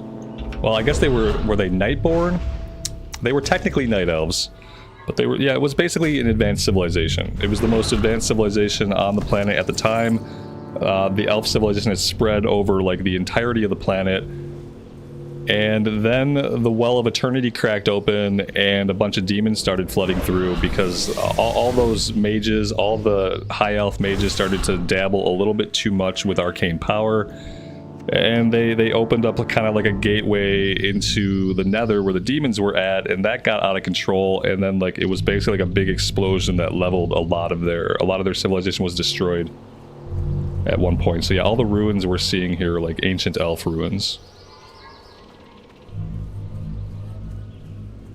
That explanation of history has some problems, but it's like that's kind of the overview. I need to go back and read Chronicle 1 and 2 again. Eventually I'll read Chronicle 1 and 2 enough, it'll be like all the specifics will be cemented in my head. Yeah, this axe is the Shadow of Gorehowl, which I will pronounce correctly at some point today, but not that time. It's pretty good. I don't know if we'll be able to use it for the raid or not. It depends on if I can get it skilled up. And then we also have a really good sword though, so either the sword or the axe, either of these will do just fine for us.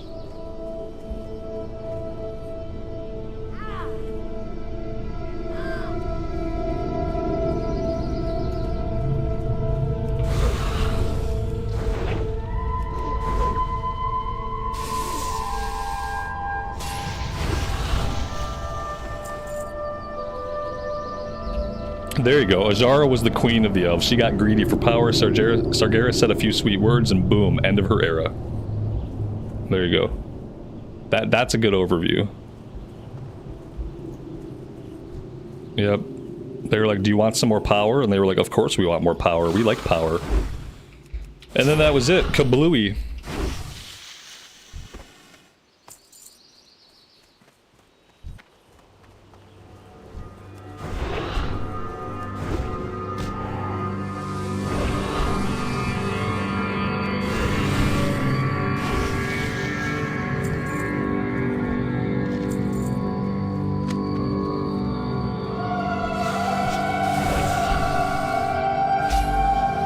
Christian, thank you so much for the super chat, man. I really appreciate that.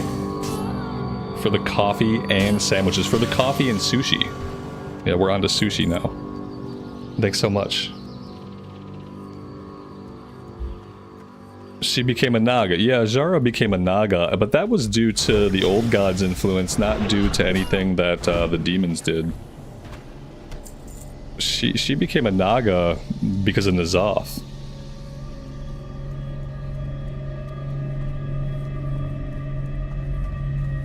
Okay, like, I like Azara a lot as a character. I'm really worried about what they're gonna do with her in retail. Oh man, I get worried anytime they pick up, like, an old character that I like. I mean, we saw what happened to Sylvanas. I would be worried if you're... Yeah. If you're a fan of Azara, I would be worried about what the current WoW creative team is gonna do with her in Midnight. Best case scenario, we get playable Naga. Like, I hope that's a result. Whatever they do with her character, which I just don't have a lot of faith in the writers. Whatever they do with her character, her coming back into the game, I mean, I hope we get playable Naga. Yeah, she's definitely going to come back in Midnight. For sure.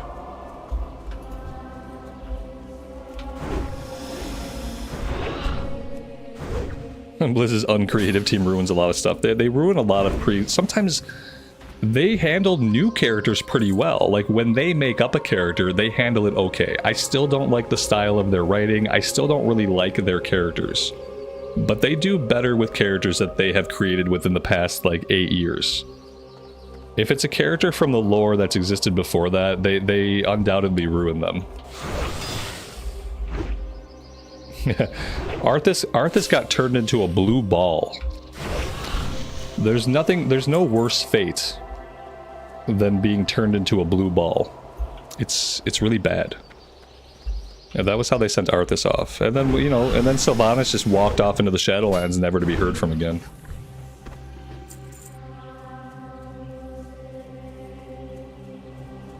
They did an awful job with Anduin. Yeah, because Anduin's been around for a while. They did a pretty bad job at Anduin. Moira was okay. I didn't mind Moira. I didn't mind the dwarf stories. The dwarf family story in War Within was okay. I didn't mind it. When we got Fleshy Bran came back, like, yeah, that was cool. I have some problems. Let's clear out these clams. Let's re-equip the sword. Let's make sure we have all of our runes equipped, because that's important. Okay, it looks like we're fine. We're going in. We're going in.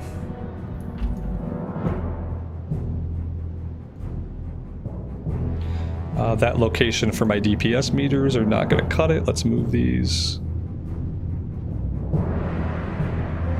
Maybe like right there. That seems fine. I have to go outside because I am totally paying attention to things. Sure, it's fine. I am going somewhere out here.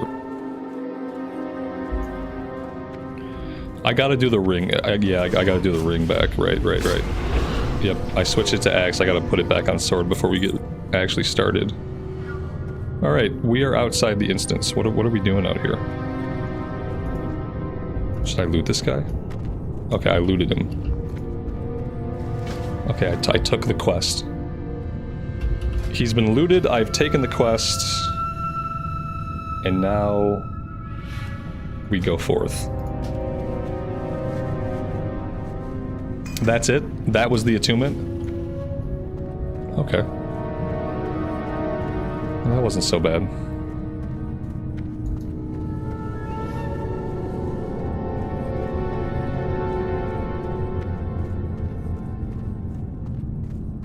Am I ever gonna find my way back to the instance portal? That's another question. Oh no! No! Oh no. I feel like I've made a terrible mistake. Don't leave me alone in a hallway. Like you can't leave me alone in a hallway. Like what are you thinking? Okay. Oh shit, these guys are elites. I already got lost. I've been in this place for like 4 minutes and I'm already hopelessly lost. That's a good sign. Here, yeah, we're fine. See, yeah, totally went the wrong way. Ooh, okay. Alright. Now we're good.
Got the 5 of elementals.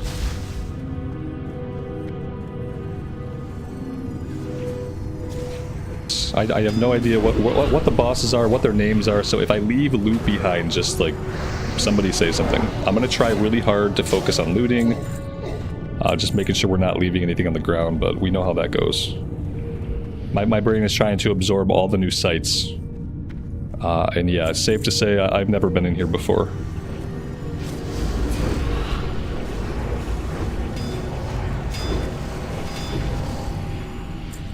A heads up, don't touch eggs. Okay. Okay. I'm really bad at touching eggs. I've been known to stumble into some egg patches in my time. So I'll try to keep aware of that.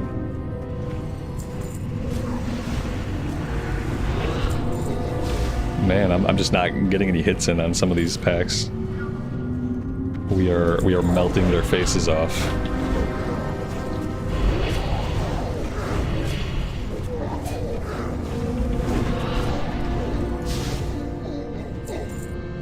Okay.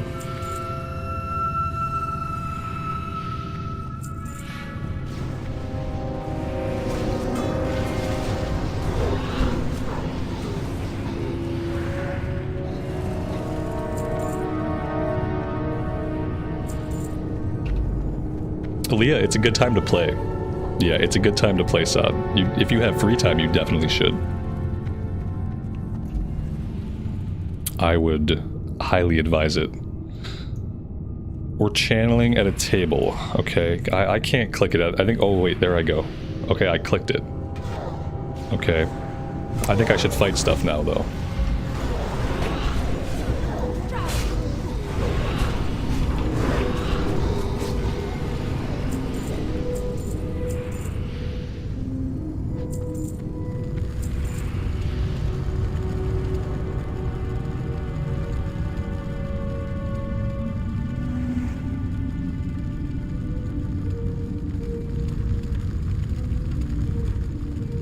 I'm not sure what we're doing with this guy. I'm assuming he's going to become active. And then we're going to fight him. That's what I would assume.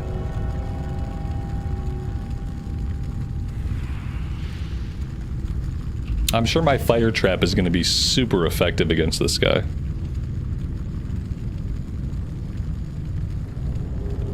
This is raid adjacent. I think it's technically considered a 10-man dungeon. But we are in a raid group, so it depends on how you define technically. Technically it's a raid, but technically it's not a raid. So it's an easy raid, there you go. Gauntlet of the Elements. That seems like one of the worst items I've ever seen. I'm gonna go ahead and greed on that. Gonna loot him for my coins. A water trap would be good, yeah, like where's my water trap at, huh? I got a frost trap, but it doesn't do damage. Okay, eggs. Okay. I gotta... Oh no, I heard some pop, but it wasn't me. I didn't pop them. I heard the sickening noise. Haunts my nightmares.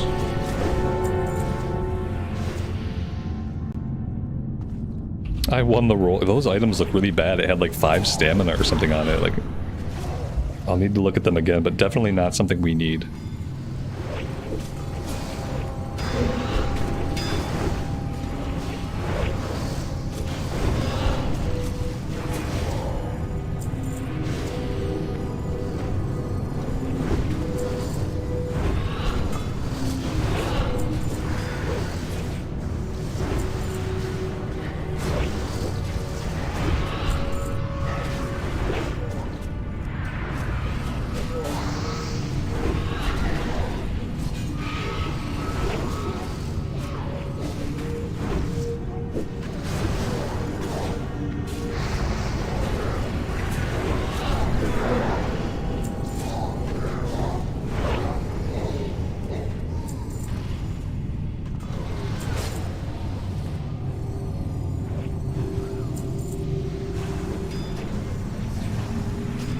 I'm gonna spend the next 10 minutes looting everything here. We had a couple of items drop. I didn't really see if those were bind on equip. Bind when picked up, okay.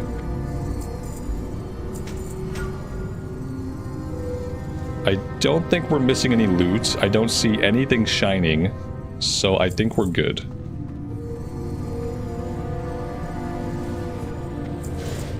Yeah, I looted everything that was there to loot, so if there was a boss, we should have got it.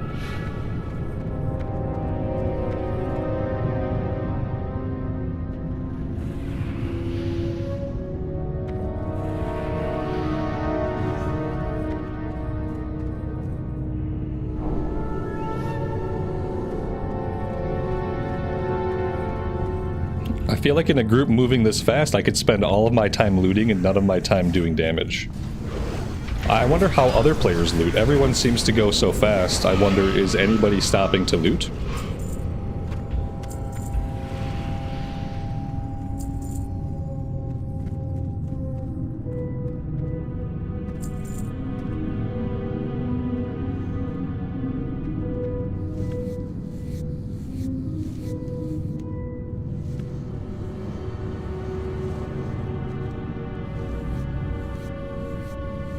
We have some role play going on here from some kind of NPC. I'm assuming we're waiting for an NPC to do stuff.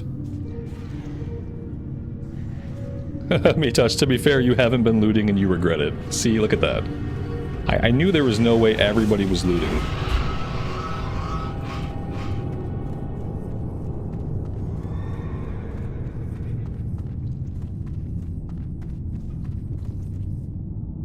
Oh, it must be these guys up here that are talking. Yeah, there they are. They're just up there having a whole conversation with each other.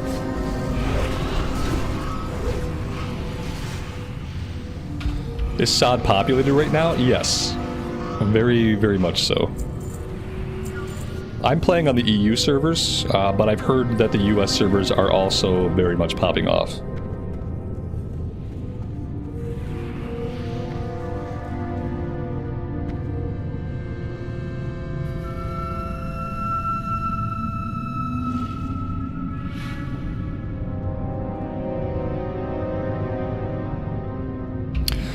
Where's the Leroy Jenkins room? Isn't that Onyxia? I don't think this is Upper Blackrock Spire. I think the Leroy thing is from a different raid.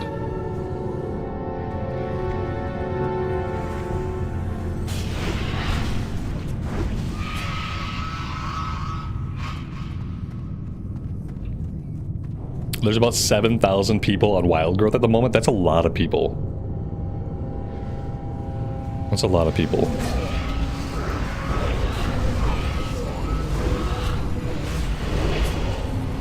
Yeah, it was a room with eggs, but there's lots of rooms with eggs. There's a room with eggs right here, but this is not the Leroy room. There's Blackwing Lair. There you go. There's Blackwing Lair. How is my ping? My ping's non-existent. We're at 115 MS right now. That's like, it's like no MS at all. You have to get up to like 500, 600 MS to feel any kind of latency. But I have really good internet, so if you have good internet, you're fine.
Tim, welcome to the stream, man. We are doing our best to loot. So far in this run, I have been 100% with loot, I think.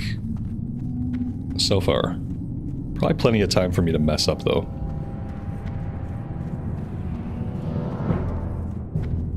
This is a long event room. They should speed this up a little bit. I think we're just... yeah, here we go.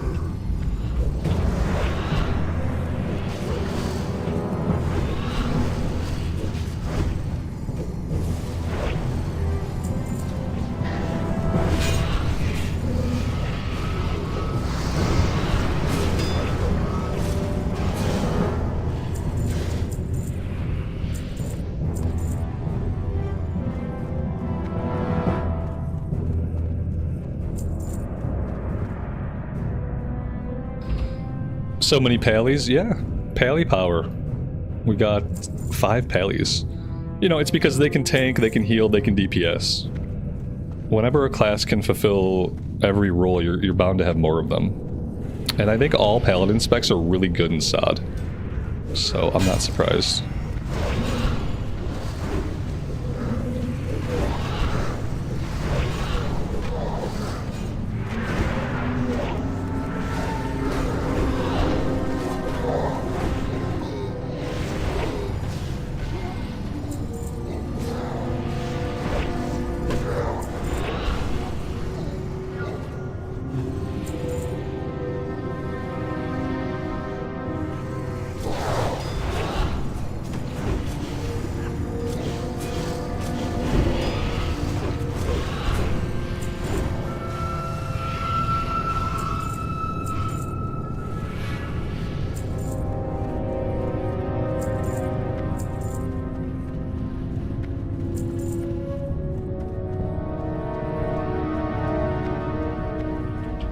The funny thing is, like, leveling a paladin was more fun in SOD as a sword and board.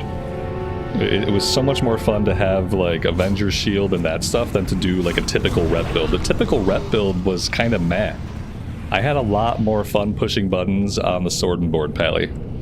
I just always felt like I had more stuff to do, and it let you tackle AoE mobs. Like, you can do AoE pulls, and it was no problem. A lot of fun to round up lots of mobs and just AoE them all down. Mages are fun. See, I have zero experience on the mage. I thought about a mage because obviously traveling is so much better on a mage. Just like teleporting around the world. But I don't know anything about any of the changes they made. All I know is that fire is good, because fire is always good. But we'd still probably have to level up as Frost. I think I'm gonna go Warlock for my caster. I think my caster's gonna be a Warlock.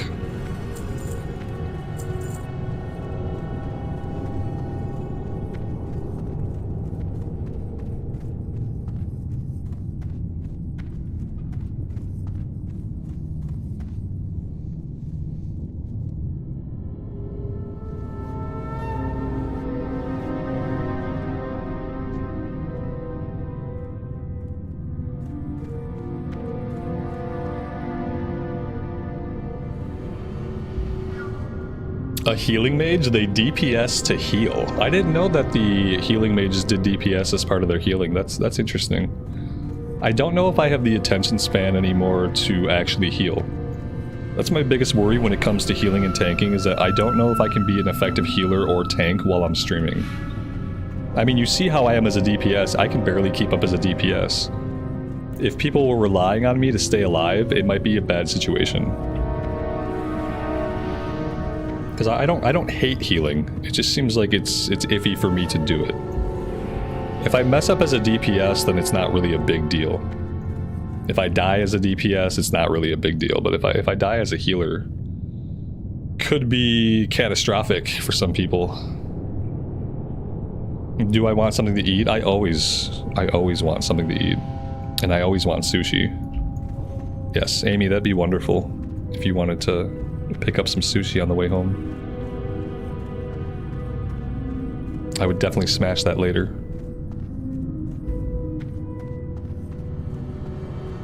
I healed very little in Dragonflight.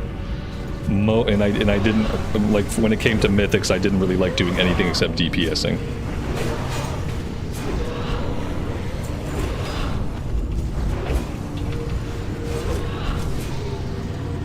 Alright, that was a boss. We got a couple of things. We got plate, we don't need plates. We have an eye patch, that's leather, we don't need that. And we have mail with stamina, shadow resist, and attack power. Like, I don't need this. Should I take this for the shadow resist? Because, like, this is kind of worthless. Do I need shadow resist, I guess, is my... I got the head from this guy. We've looted everything we can. I just am not sure about this helmet. The attack power is good, and I'm wondering if I'm gonna need the shadow resist at some point. I'm gonna roll on it, and then... From a standpoint, like, I don't know what kind of resist I'm gonna need for, like, which raids, so I guess it makes sense just to have some stuff in case I do need it. I don't know, that's probably not a piece I put on, though, unless I need the shadow resist, you know?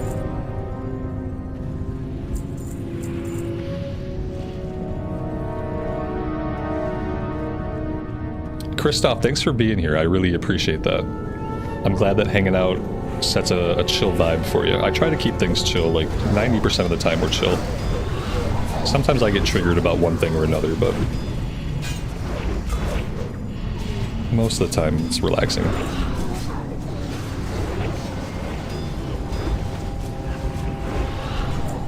Fire, Frost, and Nature Resist are probably the most important. Molten Core, Blackwing Lair, Nax, and AQ40. Okay, so Shadow Resist, not so much.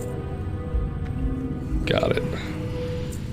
Okay, did I leave any loot behind back here? I left a little bit of loot behind back here. Okay, we picked it up. We're running out of inventory space. Not that that should surprise anybody at this point.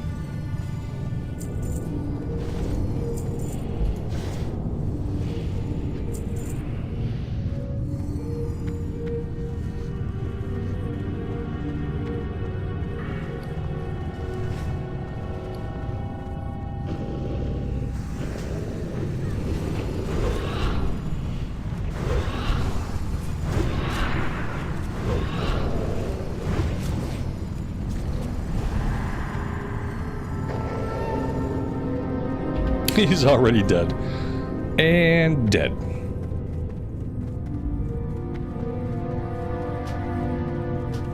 And I have to loot him. There we go. And then the two-handed mace. I don't know about some of the items in here. Are the items in here bad? Let's see. After the last boss, I need to click an orb. Okay.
Yeah, people are farming all of the content for coins, basically. That's what makes Endgame approachable as a fresh level 60.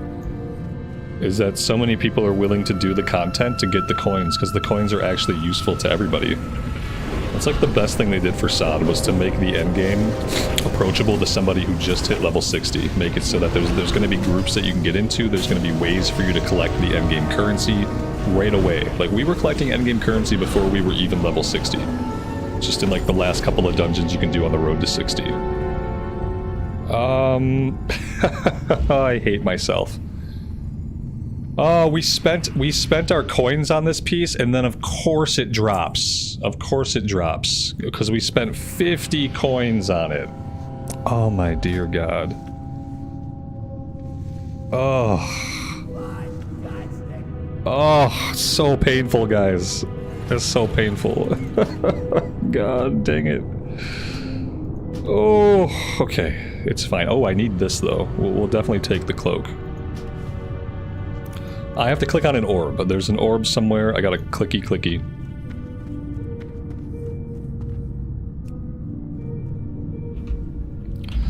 That was bad luck. Yeah, I blew 50 coins on that just a little bit ago. All right, I clickied the orby. I'm going to equip the cloak. I'm going to put my rune on it. That was fun. I've never seen Upper Blackrock before. That was a ton of fun. Mitosh, thank you for throwing it together at a speed that was like, you put that together at an inhuman speed. So that was nice. We didn't have any mages, did we? We had no portals out of this place. Do we have a shortcut just to get out of here? Now I'm attuned. So now we're good for Molten Core, and we're good for Blackwing Lair. I got him. Yeah, I looted the boss. I looted him really late, but we got him.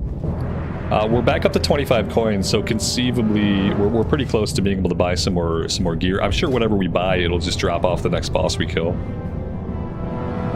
Yeah, that was a lot of fun. Get a refund. I don't think it's been 2 hours. I don't think I can refund it. Usually, if you could refund it, it would tell you like somewhere in the item. But I've had it. Maybe once you have it equipped, you can't refund it. Maybe that's how it works.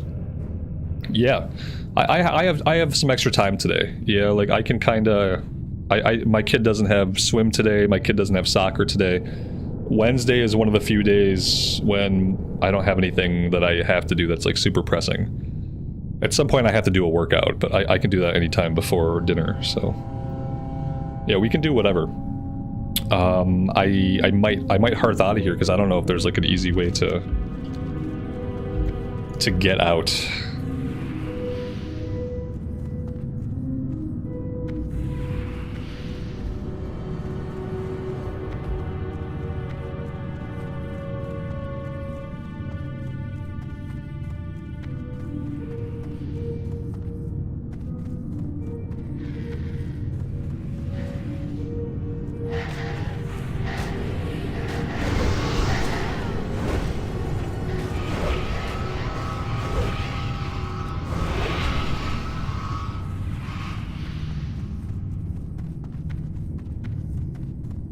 Back there was the Leroy room? Okay, I don't know. You know, I'm obviously aware of the thing, but I never really paid too much attention to it. There was a room, it had eggs, there was a skit about a guy who ran through the eggs. Like, that's all I know.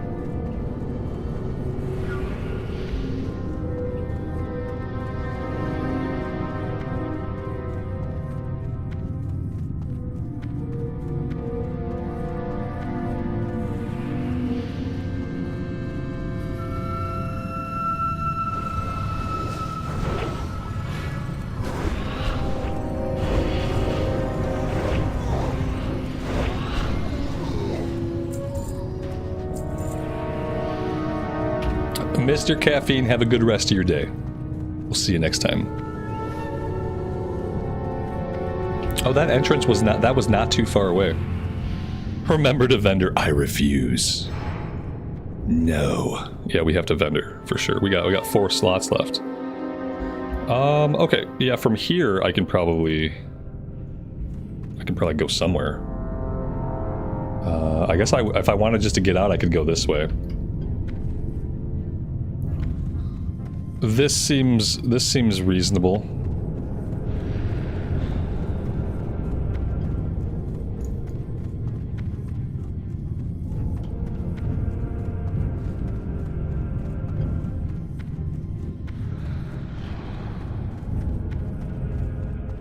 What's the skull debuff? I don't know. The skull debuff. I don't see it.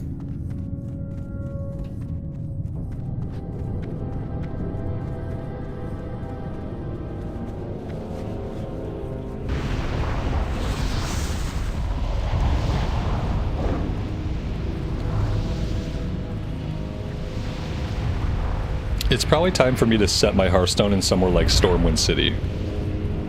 I don't think we need it set in Astronar anymore, so yeah.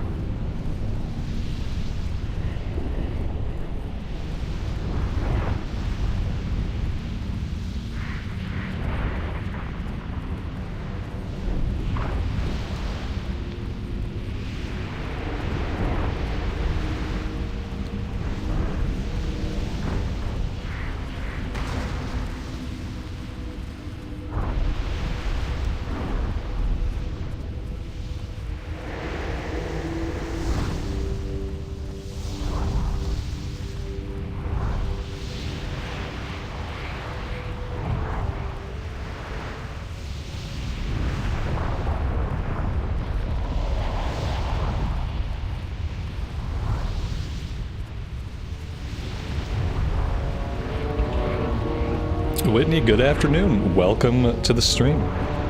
It's been a while. Hope you're doing well.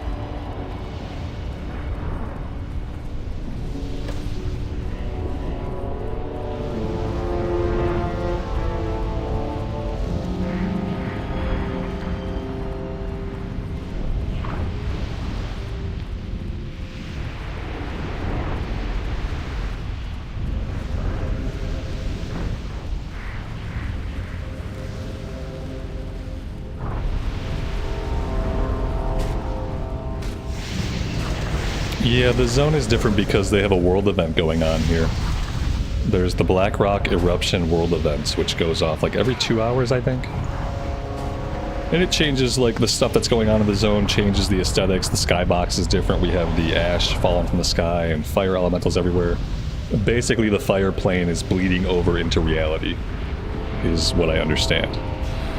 I think I might just take us to Stormwind, and then we can, like, set our Hearthstone and vendor and stuff. Of course, that's going to be a 3-minute. I can't use that service now. Is that because I am stuck in combat? Fun times. Is there a vendor here? I don't even really see any vendors. You're a vendor. You can buy some of our stuff. I don't know if I need the ring. I don't think so. The trinket for fire resist I have to hold on to. The axe we're holding on to. I think I'm gonna keep the attack power on the helmet.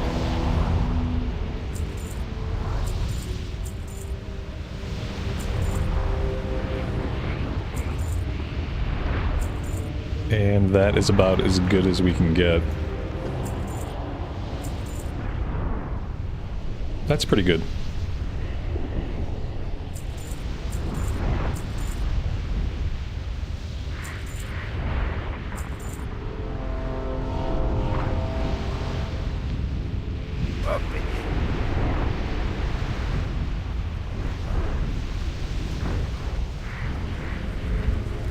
Check the price for bags. We can take a look.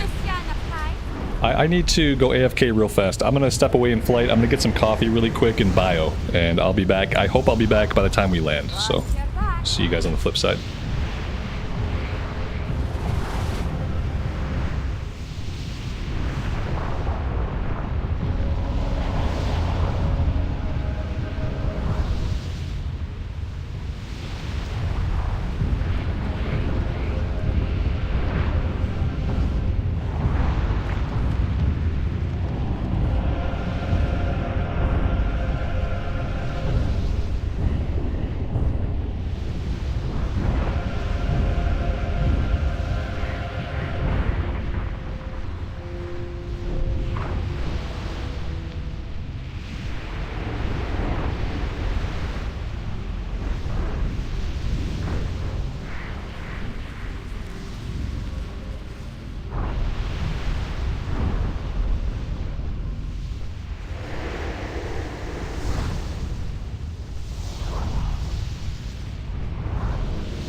All right, we are back.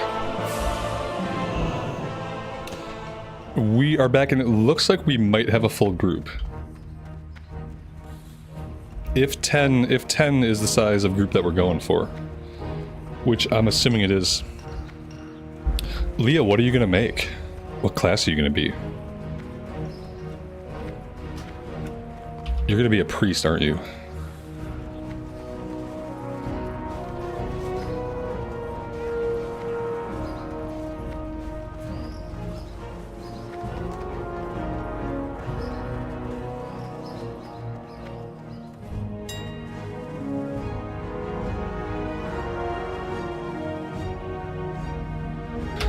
Well, I mean, when we have lots and lots of gold, we can get 30 slot bags. I don't think 30 slot bags are on the table for today. I mean, there's lots of bag options. I'm almost... Ooh. Okay, we're gonna have to bag shop later. I think there are some bigger bags that we can get. I think for this run we'll be okay. I'm gonna set my Hearthstone really quick, and then I'm gonna take the summon. Light be with you. Safe There we travels. go.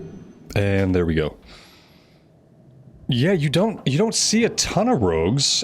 We had a rogue in the last run. Yeah, you don't see a ton, which is weird because they can also tank. Now, I don't know if their tanking skills are any good, but...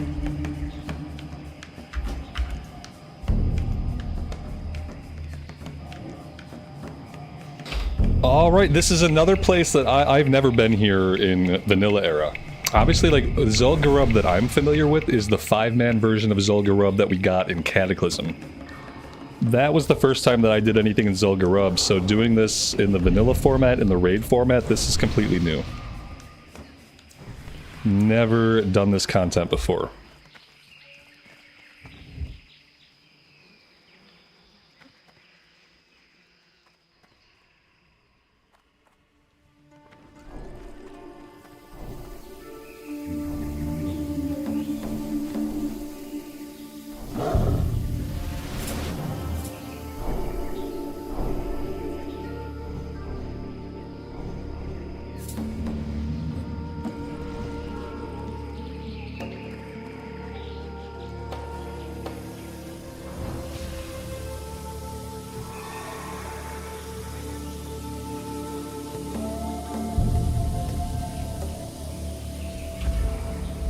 There will be a lot of green items and blue. Idols and coins. Need everything. Okay, idols and coins need everything.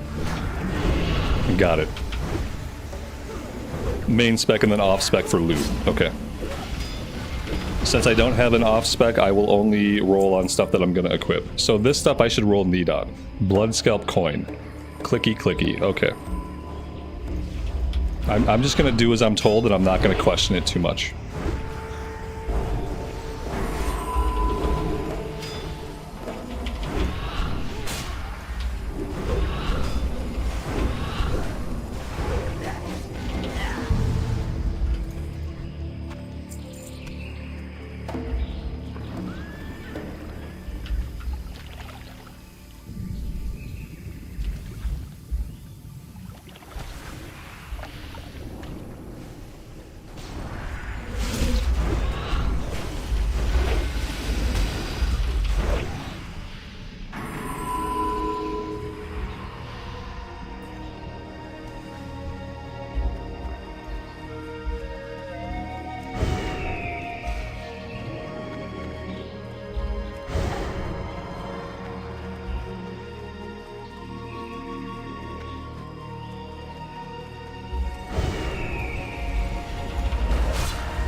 Having the reels work the way they do was pretty much a genius move by Blizzard. It's one of the best things they've done for endgame in any version of the game.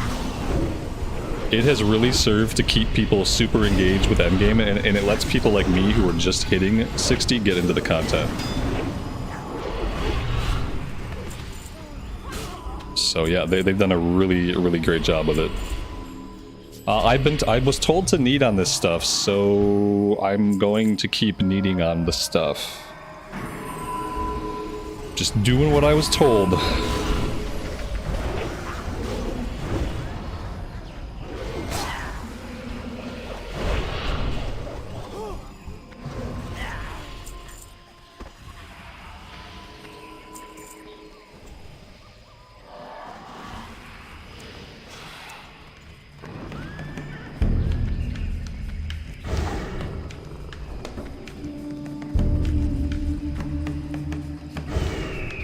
I don't... SOD's not going to end. I think SOD is going to become Classic Plus over time.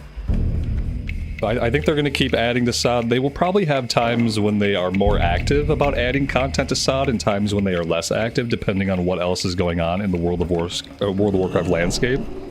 But I don't think they're ever just going to stop adding stuff or supporting it. I think you will see this continue to grow. And eventually it'll probably resemble something that is very much a Classic Plus. It already is in so many ways.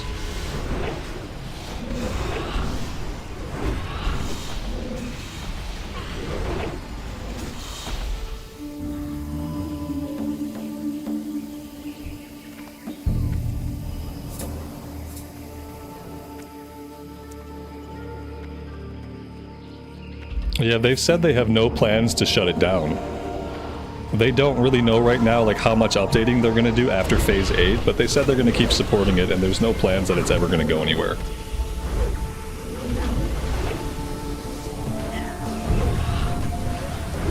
And obviously the more people that play it and the more people that enjoy it, the more likely it will be that they continue to add like big content drops. And there are a lot of people very active right now. I'm just gonna keep pressing need on all these coins. We will figure out what they do later. I'm sure they're needed for something and we just don't know what.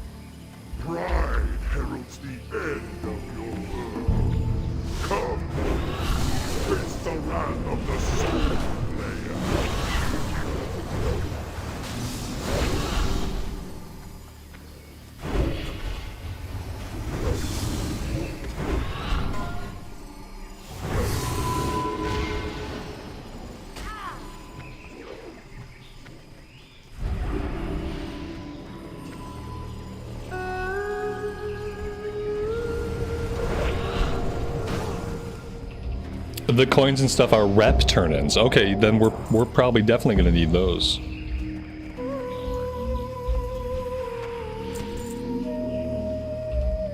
You'd love to see him add Monk to SOD? I would as well. I really think that adding some classic versions of Monk, classic versions of classic versions of the Death Knight even, would be really good. Just classic iterations on not the exact class, but just a classic interpretation of Monk and Death Knight would be a lot of fun.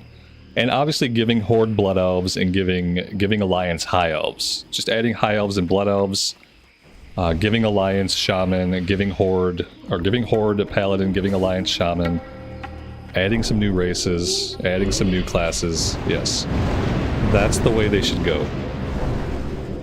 They should definitely add some classes. Alright, we are big again. I want a classic version of the Monk so bad. That'd be so cool. Having High Elves on Alliance would be great. Because people argue about like, well, what race should we put in? We'll just put the same race in for Horde and Alliance, call one of them High Elves, call one of them Blood Elves. One gets blue eyes, one gets green eyes, and we're good. Either faction has nice pretty elf people and we can all live happily.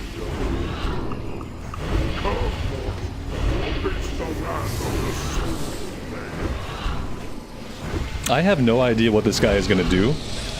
I'm assuming there are going to be some mechanics. I'm going to try to sight read the mechanics and not get myself dead.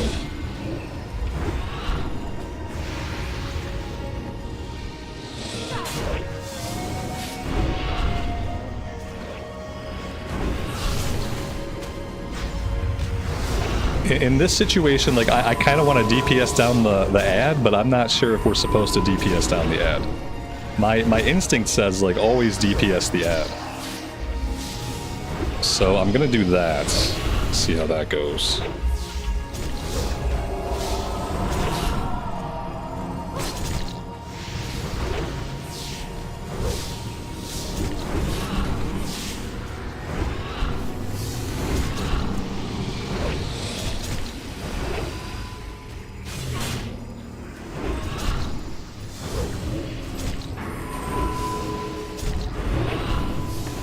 Mitosh, you got mind controlled, buddy. Just going around, knocking around people in the raid group, why don't you?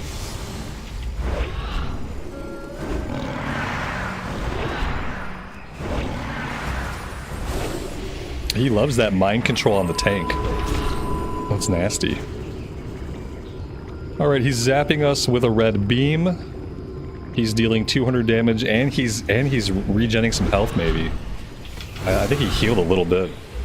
If he did heal, it wasn't a substantial amount.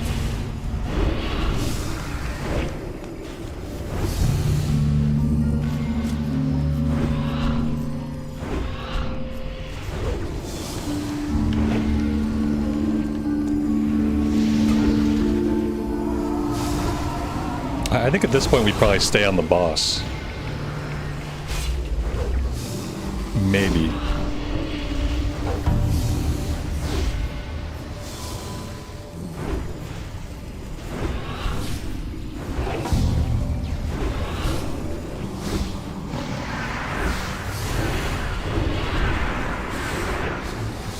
And there we go. Whew. Oh, look at that. Epics. Epics and idols.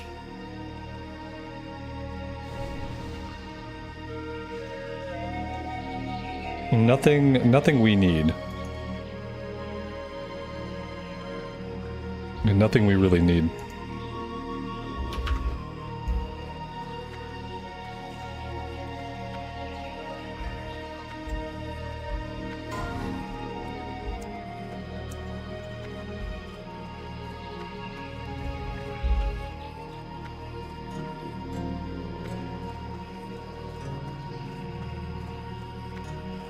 Tanking warlocks are really good, Leah. Yeah, we've seen some pretty amazing warlock tanks, and it's a really cool, just a cool idea. Now that being said, you'll never see your gear while you're in demon form, but that's okay. Did I loot the boss? I absolutely looted the boss. Yep. I clicked him many times. I made sure that I was able to loot everything that was lootable, and the rest of the stuff I think were master looting. Yeah. We looted. No, it's definitely worth it to check me on that.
Roll on the slicer. Why do I want the slicer?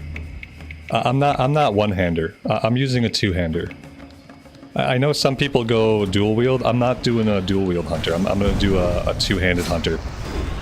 Oh, for skinning, I don't even know. I don't want to take somebody. I don't want to take an item from somebody who's going to immediately use it. when I'm probably not going to immediately use it. Skinning skill. Yeah, my skinning is not where it needs to be. There's going to be someone in this group who's going to use that immediately, and that I'm not going to roll on stuff like that.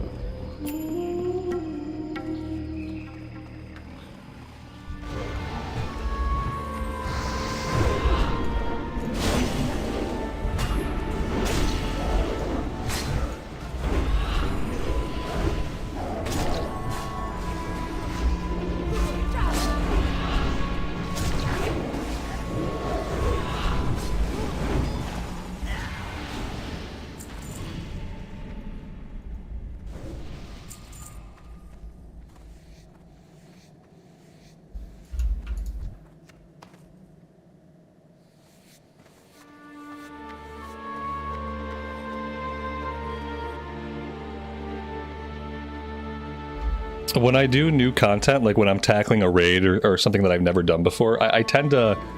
I kind of get like information overload where I get a little bit overwhelmed, so I try to just focus on like pressing my buttons and not doing anything too stupid. And I tend not to focus a lot on the loot. So there's probably loot dropping, and I'll try to look at it a little bit more, but like I kind of get caught up in the raid and kind of like trying to process everything. And so like sometimes I'm not focusing on like the items, or if I need it, I'm just like next pull, and next pull kind of thing. So I'm sure that'll like change as I get more familiar with the content.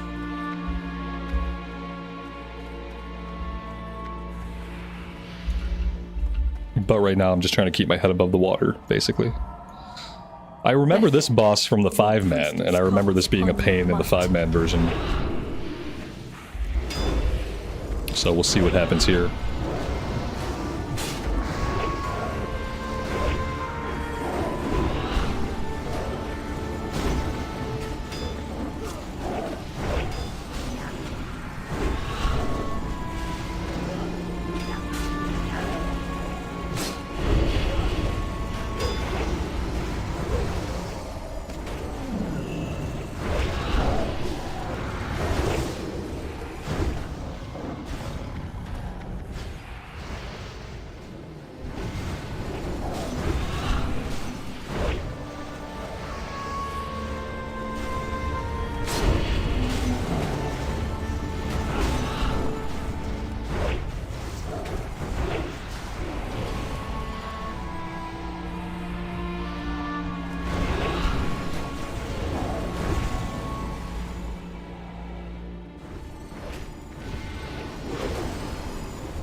There we go. That is another boss dead.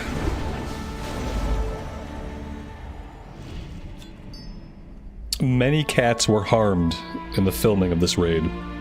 Many, many cats. Primal Hakiri Shawl. Tormented Gloves, Agility. I think I roll on those. I think I roll. I think I roll on those. Yeah, that was a good call.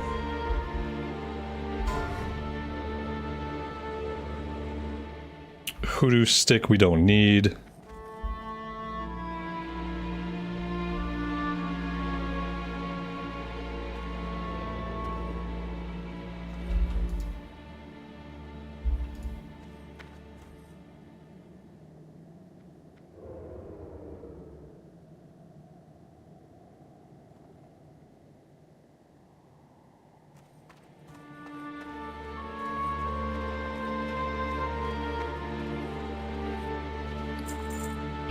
Very nice.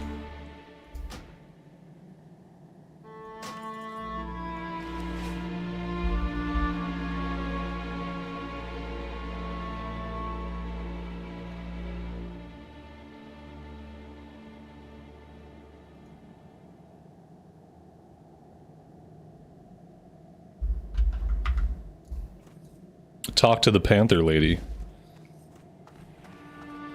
Talk to the Panther Lady. Aha. Yeah, I will say, if you're starting SOD, the hardest thing is like not having any money early on. Because not only just for the runes, but you're gonna level really quickly and then having to buy all of your spell ranks and stuff.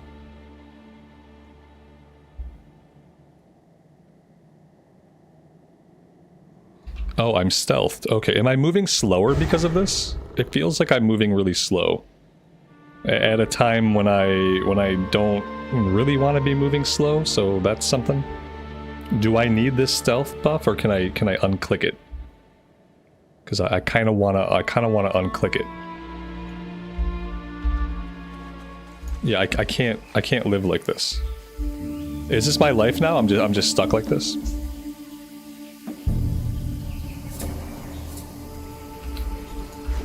Okay, we can mount.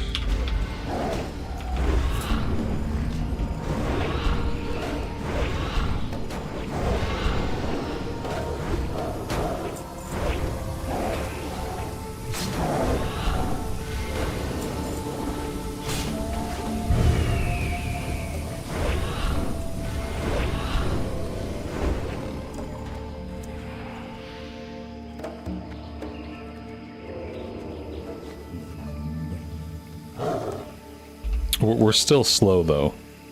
Even though we've mounted up, we're still moving really slowly.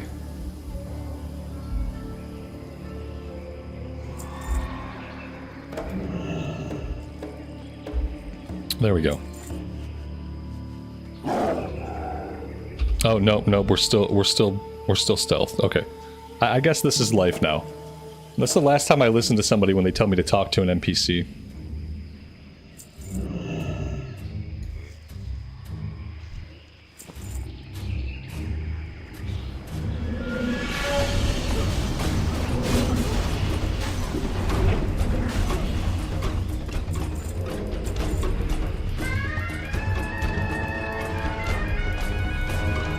There's some very interesting music here that I've never heard before.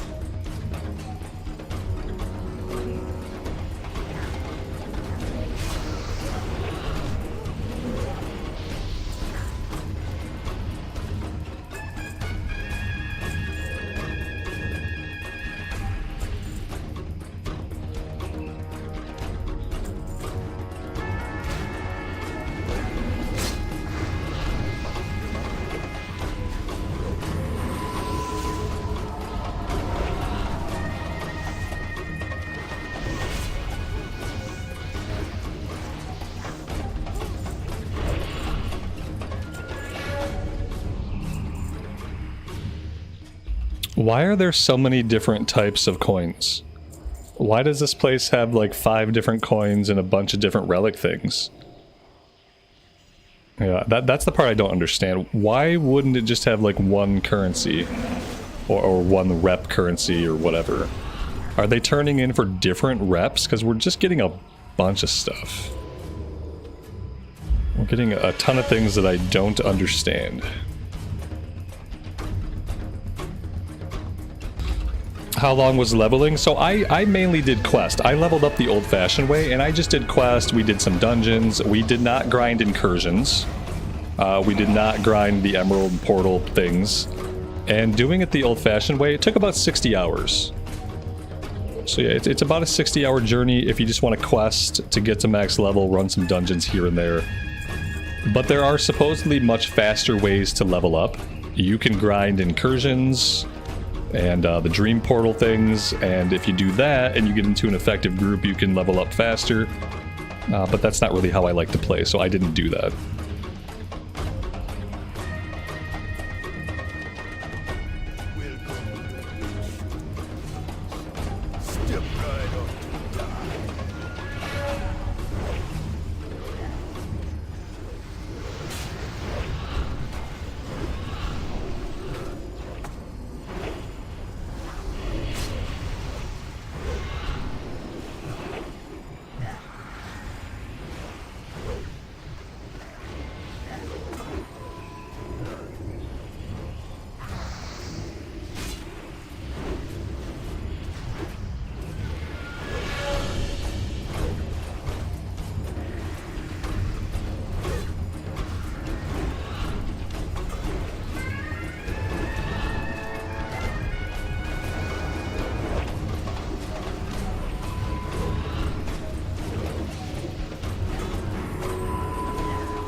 I don't think there was anything on that boss that we need, so...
care and have a good rest of your night. We will see you next time.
There's a tiger mount here, but if the tiger mount drops, isn't it an epic mount? So if it's an epic mount, I probably can't even ride it yet.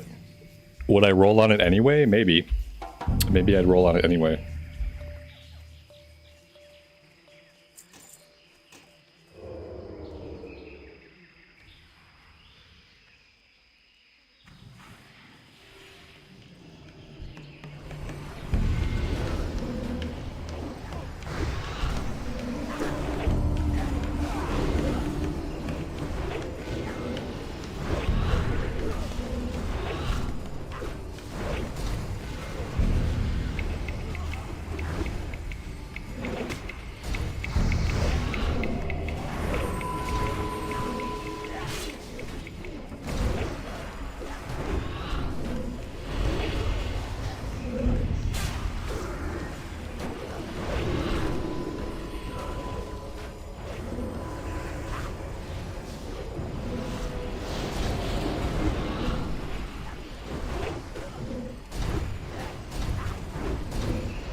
Riding skill is only 100 gold. It's the mount that's expensive. Oh, okay.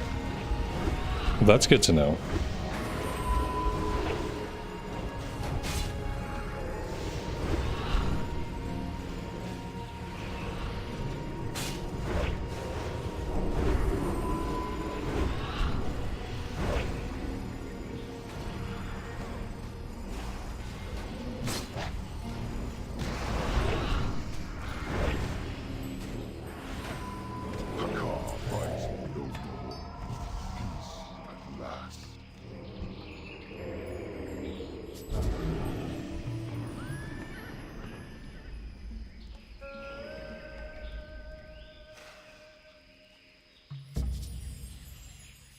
So we for sure need the ring. I don't know. What is this? I don't know what that is.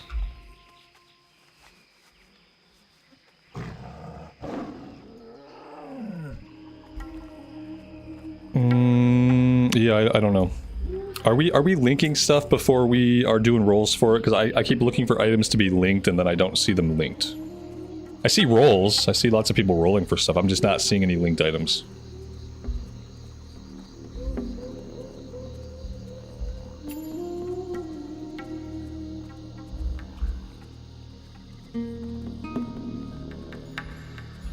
Oh, there we go. Okay, I'm just not paying attention.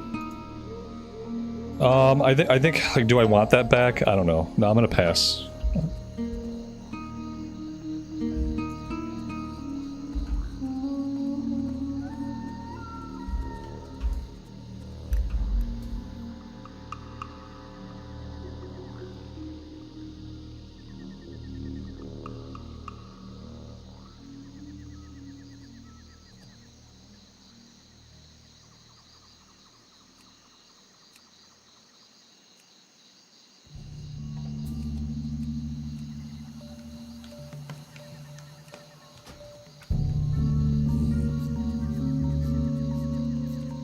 This is ZG. How am I liking raiding in SOD? So far it's fun. I mean, this is stuff that I've never done before, so it's all new. I have no idea what I'm doing or what's going on or what I need or anything, but I'm having a good time pushing the buttons and following along.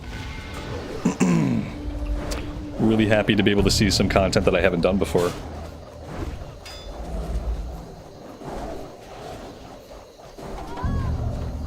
And we're dead. RIP. Oh my god. Where's the graveyard gonna be? 7 miles away? Okay, yeah, 7 miles away. Alright, I'll be back in the raid in 25 minutes. Oh god, 20 years later, like, okay, like, hear me out. You shouldn't have to do a fucking spirit run in a raid. Thank you, Mitash. You shouldn't have to do a fucking spirit run. You should die and you should appear at the front of the raid. That's the only thing that needs to happen. If you die in a raid, you just appear at the front of the raid. Don't make me do a spirit run, please. It's already bad enough. It's bad enough you lose all of your buffs, so like, you know, you get yourself killed, you lose every fucking world buff you had. Your damage is already going to be in the toilet for the rest of the run, so like, don't slap me in the face afterwards and make me do a spirit run. Just let me come back into the run and hang my head.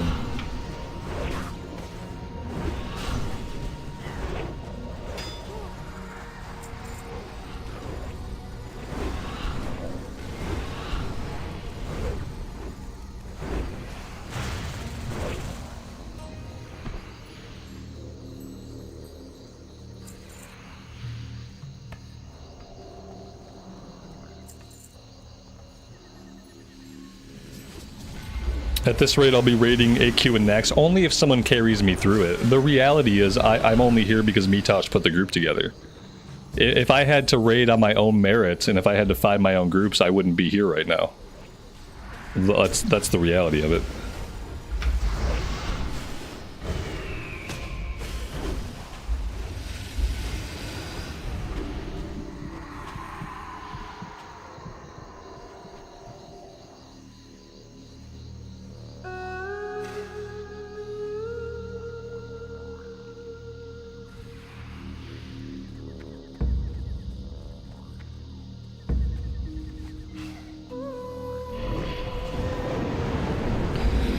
With the gear and knowledge that I have, like, nobody would normally invite me to any groups.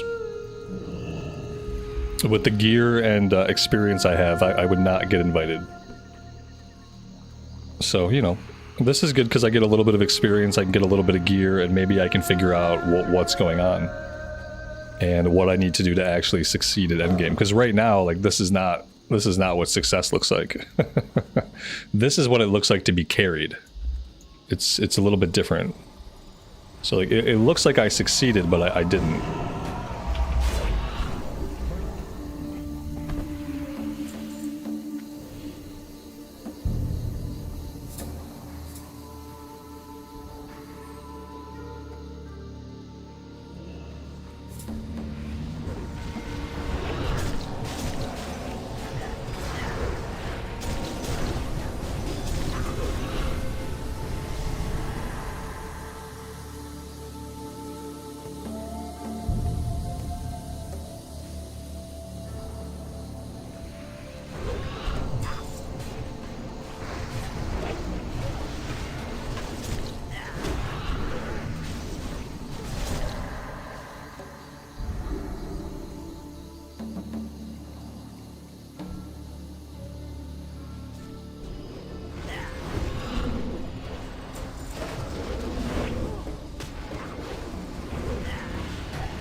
Alright, if the boss focuses you, stop attacking.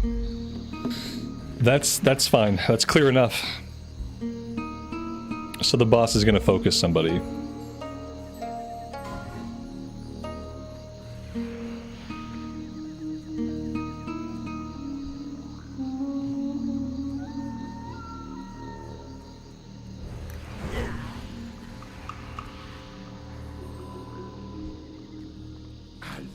Souls to Bagnon himself.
Nothing off that boss for us.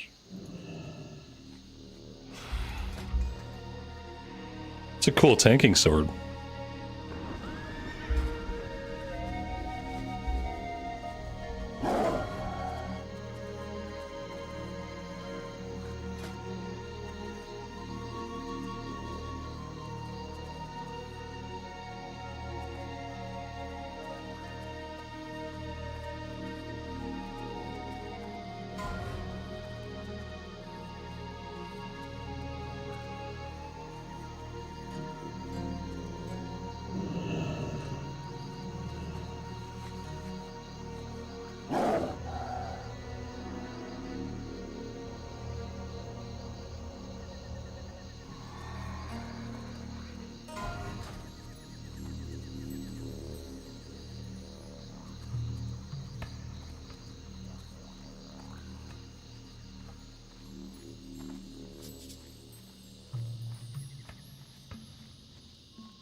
this is what WoW looked like in 2004. Just like this.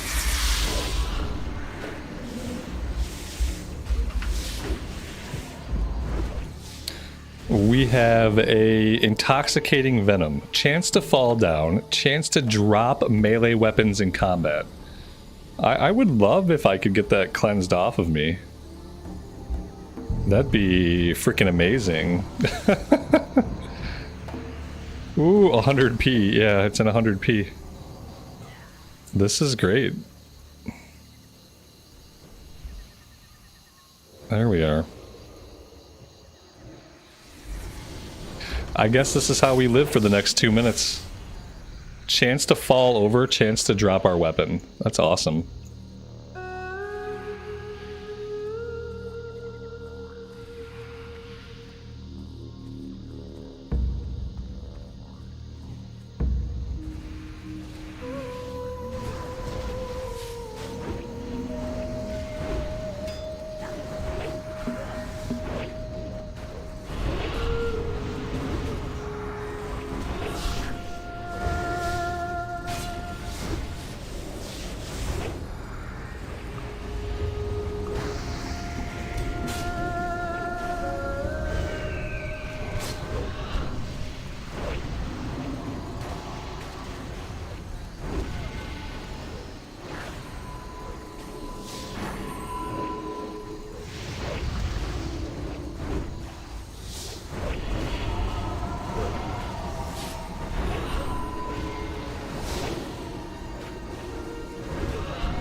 This dungeon really likes to drop Gloves of the Tormented. This is the third version of Gloves of the Tormented that we've seen drop.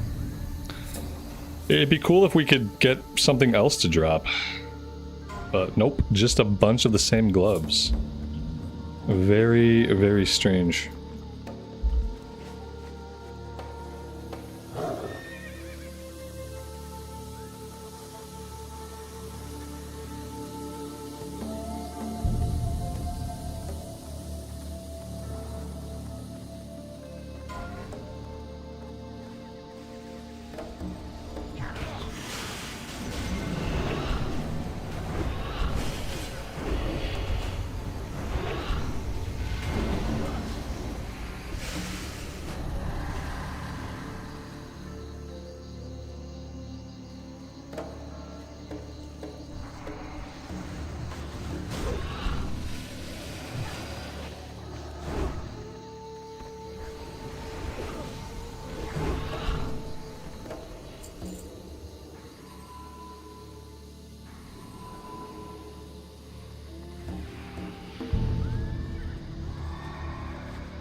Alright, apparently this one is just a tank and spank.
And that may have been the last boss, potentially, possibly.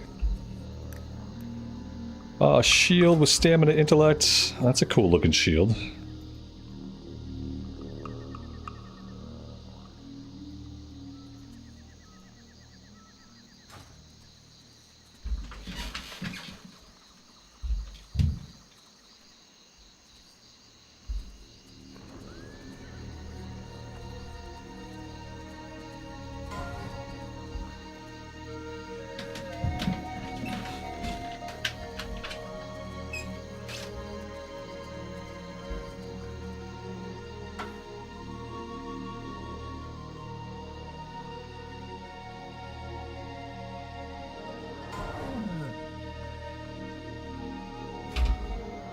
Alright, that was a lot of fun.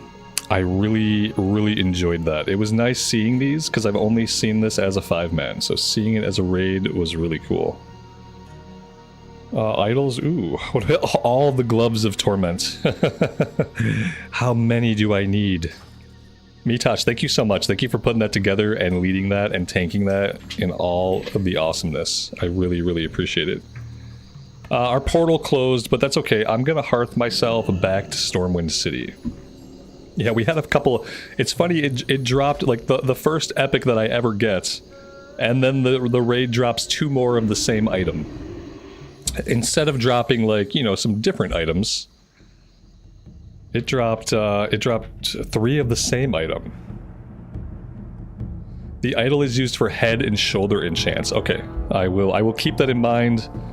Whenever I have a head or shoulders that I feel like is worth enchanting, we'll have to look into getting that done. Like, right now, most of my gear is garbage. Sold some stuff on the auction house. We had talked about buying bags. I feel like if we're careful with our inventory, then we can hold off for a little bit. And on that note, let's go ahead and sell some stuff. Sell the old gloves. I'm gonna sell the spares. I'm gonna sell the spare gloves.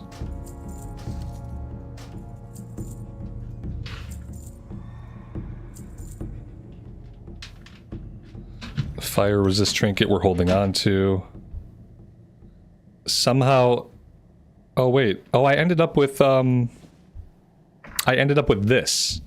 What do I do with this? This is a tier piece for shoulders. I didn't realize that I had this in my inventory. Do I have to go to the vendor in Booty Bay now and buy the token for this? Or, yeah, like... I have no idea what to do with this tier piece. It's probably something overly complicated to get to a point where we can actually use it.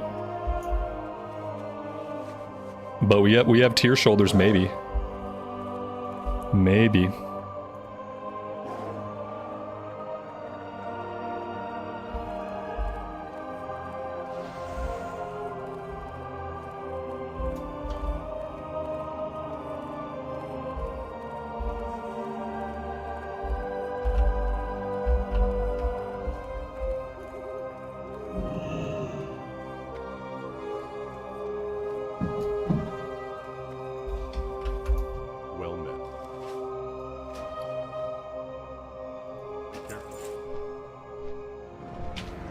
Isn't it the token? I don't know. It looks like a tier token to me. I just don't know where I would turn it in to get the actual loot. Yeah, like now I have to turn... Somewhere I can take this, and I can do something, and I can get gear. And then... profit.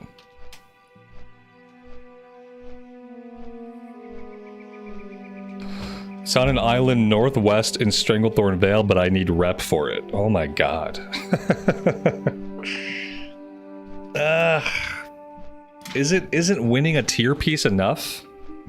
Like, I already had to go... I had to go into the run, and I did the run, and I rolled on the piece of loot or something, and like somehow I got the loot. Like, now I gotta do more.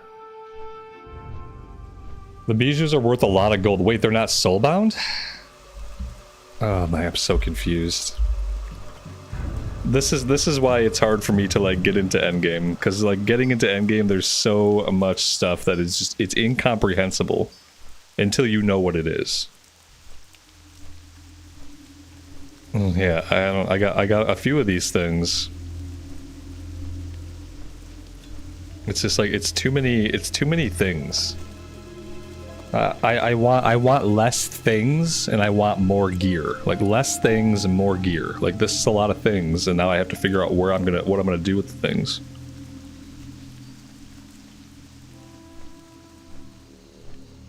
Better to focus on Molten Core and Blackwing Lair, maybe. I don't know. I don't like having to jump through hoops to get my gear though. That's one of the things I don't like about retail, is having to jump through too many hoops to get the gear that I'm working towards. I like to do some activities and I like to benefit from those activities. And we did a little bit, but now I have this, this is gonna sit in my bags forever. This is gonna sit in my bags forever. It's gonna get to be really annoying for a lot of people. Ideally, I would go to Stormwind, or any capital city. I would talk to an NPC. I would give them this item, and they would give me loot that I could put on my body. That would be the ideal way for this to work. But if I need rep to equip the shoulders, then I have to do the rep. Like, I don't really have a choice. But not only do I have to do the rep, I have to figure out where the NPCs are that are going to let me turn the items in for rep. So I have multiple steps. There's a lot of steps between me and this piece of gear. There's at least several steps. And I like when there's less steps between me and gear. Yeah, and so you don't even know. Like you're like, I don't even know what rep I need. Like, and you play the game. Like, so if you don't know, how would someone like me ever find out? You know what I mean? Aside from doing hours of reading or watching a ton of videos, how would someone like me ever figure out what the hell I'm supposed to do with this stuff? That's always my biggest question. Like, obviously, like, sometimes you can learn by word of mouth, but this seems a little bit too complicated for word of mouth when you're telling me that you don't even know, like, where to go for this stuff. Like, I don't know either. Yeah, the Zandalar tribe is the faction. Sure. Google it. Dude, when you Google stuff like this, it's just like, it gives you incomprehensible garbage. If I Google, where do I turn in Orange Hikari Bijou, it's going to give me like a paragraph of AI-generated, indecipherable garbage and things that might be related to SOD, but probably aren't going to be related to SOD. Yeah, I have a lot of experience in Googling stuff like this, and it hardly ever works out for me. So, yeah. And so, like, we're talking about reps, and like, I don't even know what reps we're talking about. Yeah, we're still neutral with the Zandalari tribe. I'm assuming we want to work towards something like a little bit better than neutral.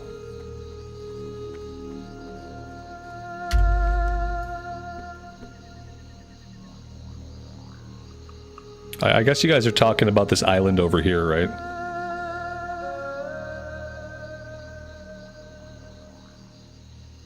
This is probably it. Nick, good afternoon, buddy. Thank you for being here. I appreciate that. All right. Interesting. So I have 30 coins. See, this makes sense to me. I can come here with my coins. I can spend the coins. I can get loot. So yeah, let's look for some loot that we can actually equip. We're not going to be getting the pants. So what do we have that's like really bad? I thought we had a couple of pieces. We've replaced most of our really bad pieces.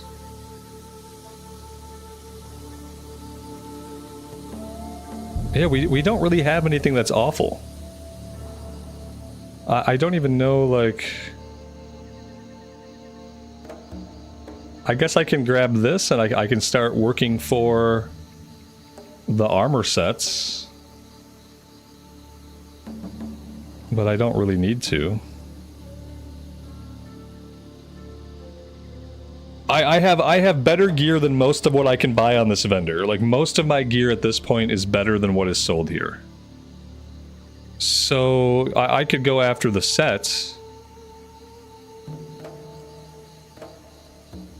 And maybe I do that. Maybe I just try to go after the set. The belt and the bracers you can buy on the auction house. Okay. That's good to know. Yeah, for gearing, I don't know what I'm doing. I'm gonna grab the shoulders for now. We'll grab the shoulders and we'll just try to build the set, I guess. At least they're cool looking shoulders, so there's that. Couple of molten tokens. I don't even know what the molten tokens. The molten tokens are the other items. Yeah, I just spent them all. This is gonna take me days and days to figure this out. Yeah, I'm not gonna rush through this stuff. If I try to figure out where all the vendors are and like how everything works right away, I'm gonna burn out on this. So I'm not gonna worry too much about this now. Tomorrow I will go over here and I'll see what's going on this island. I'll see if we can turn in some of these things that we picked up, and we'll see if maybe we can get some rep. And I'm just going to investigate it like that. And I'm gonna try to just like take it one step at a time. Try to learn some of these things. None of it is very obvious. None of it is spelled out for you in the game in any way. And none of it is centralized to like a city or a hub. It just seems like things are spread about wherever they like thought that they belonged. Like, oh, we'll put the troll stuff in Stranglethorn. We'll put the molten core stuff by molten core. Like that makes sense, but there's something to be said for having all these vendors in a city hub, having them in one place for people to easily access. There's something to be said for that, but that was not the route they took. All right. Mitosh, thank you so much for all the info and all the help today, man. Really, really appreciate it. We are going to call it right here for today, and I will be back tomorrow. We'll start by investigating this little island. We'll see if we can figure any of that stuff out, and then I'm just going to keep running stuff. We'll just keep running stuff. I don't really think I need coins anymore. That's the weird thing. Like, I mean, I guess maybe I do. I'll keep saving up the coins, and then if there's a reason to spend them, we will. If not, we'll just hang on to them. So that's the plan, guys. Thank you all for being here today. Really do appreciate all the support. Have a great rest of your afternoon or evening time. Take care of yourselves, take care of each other, and we will see you back in Azeroth again very soon. Bye for now.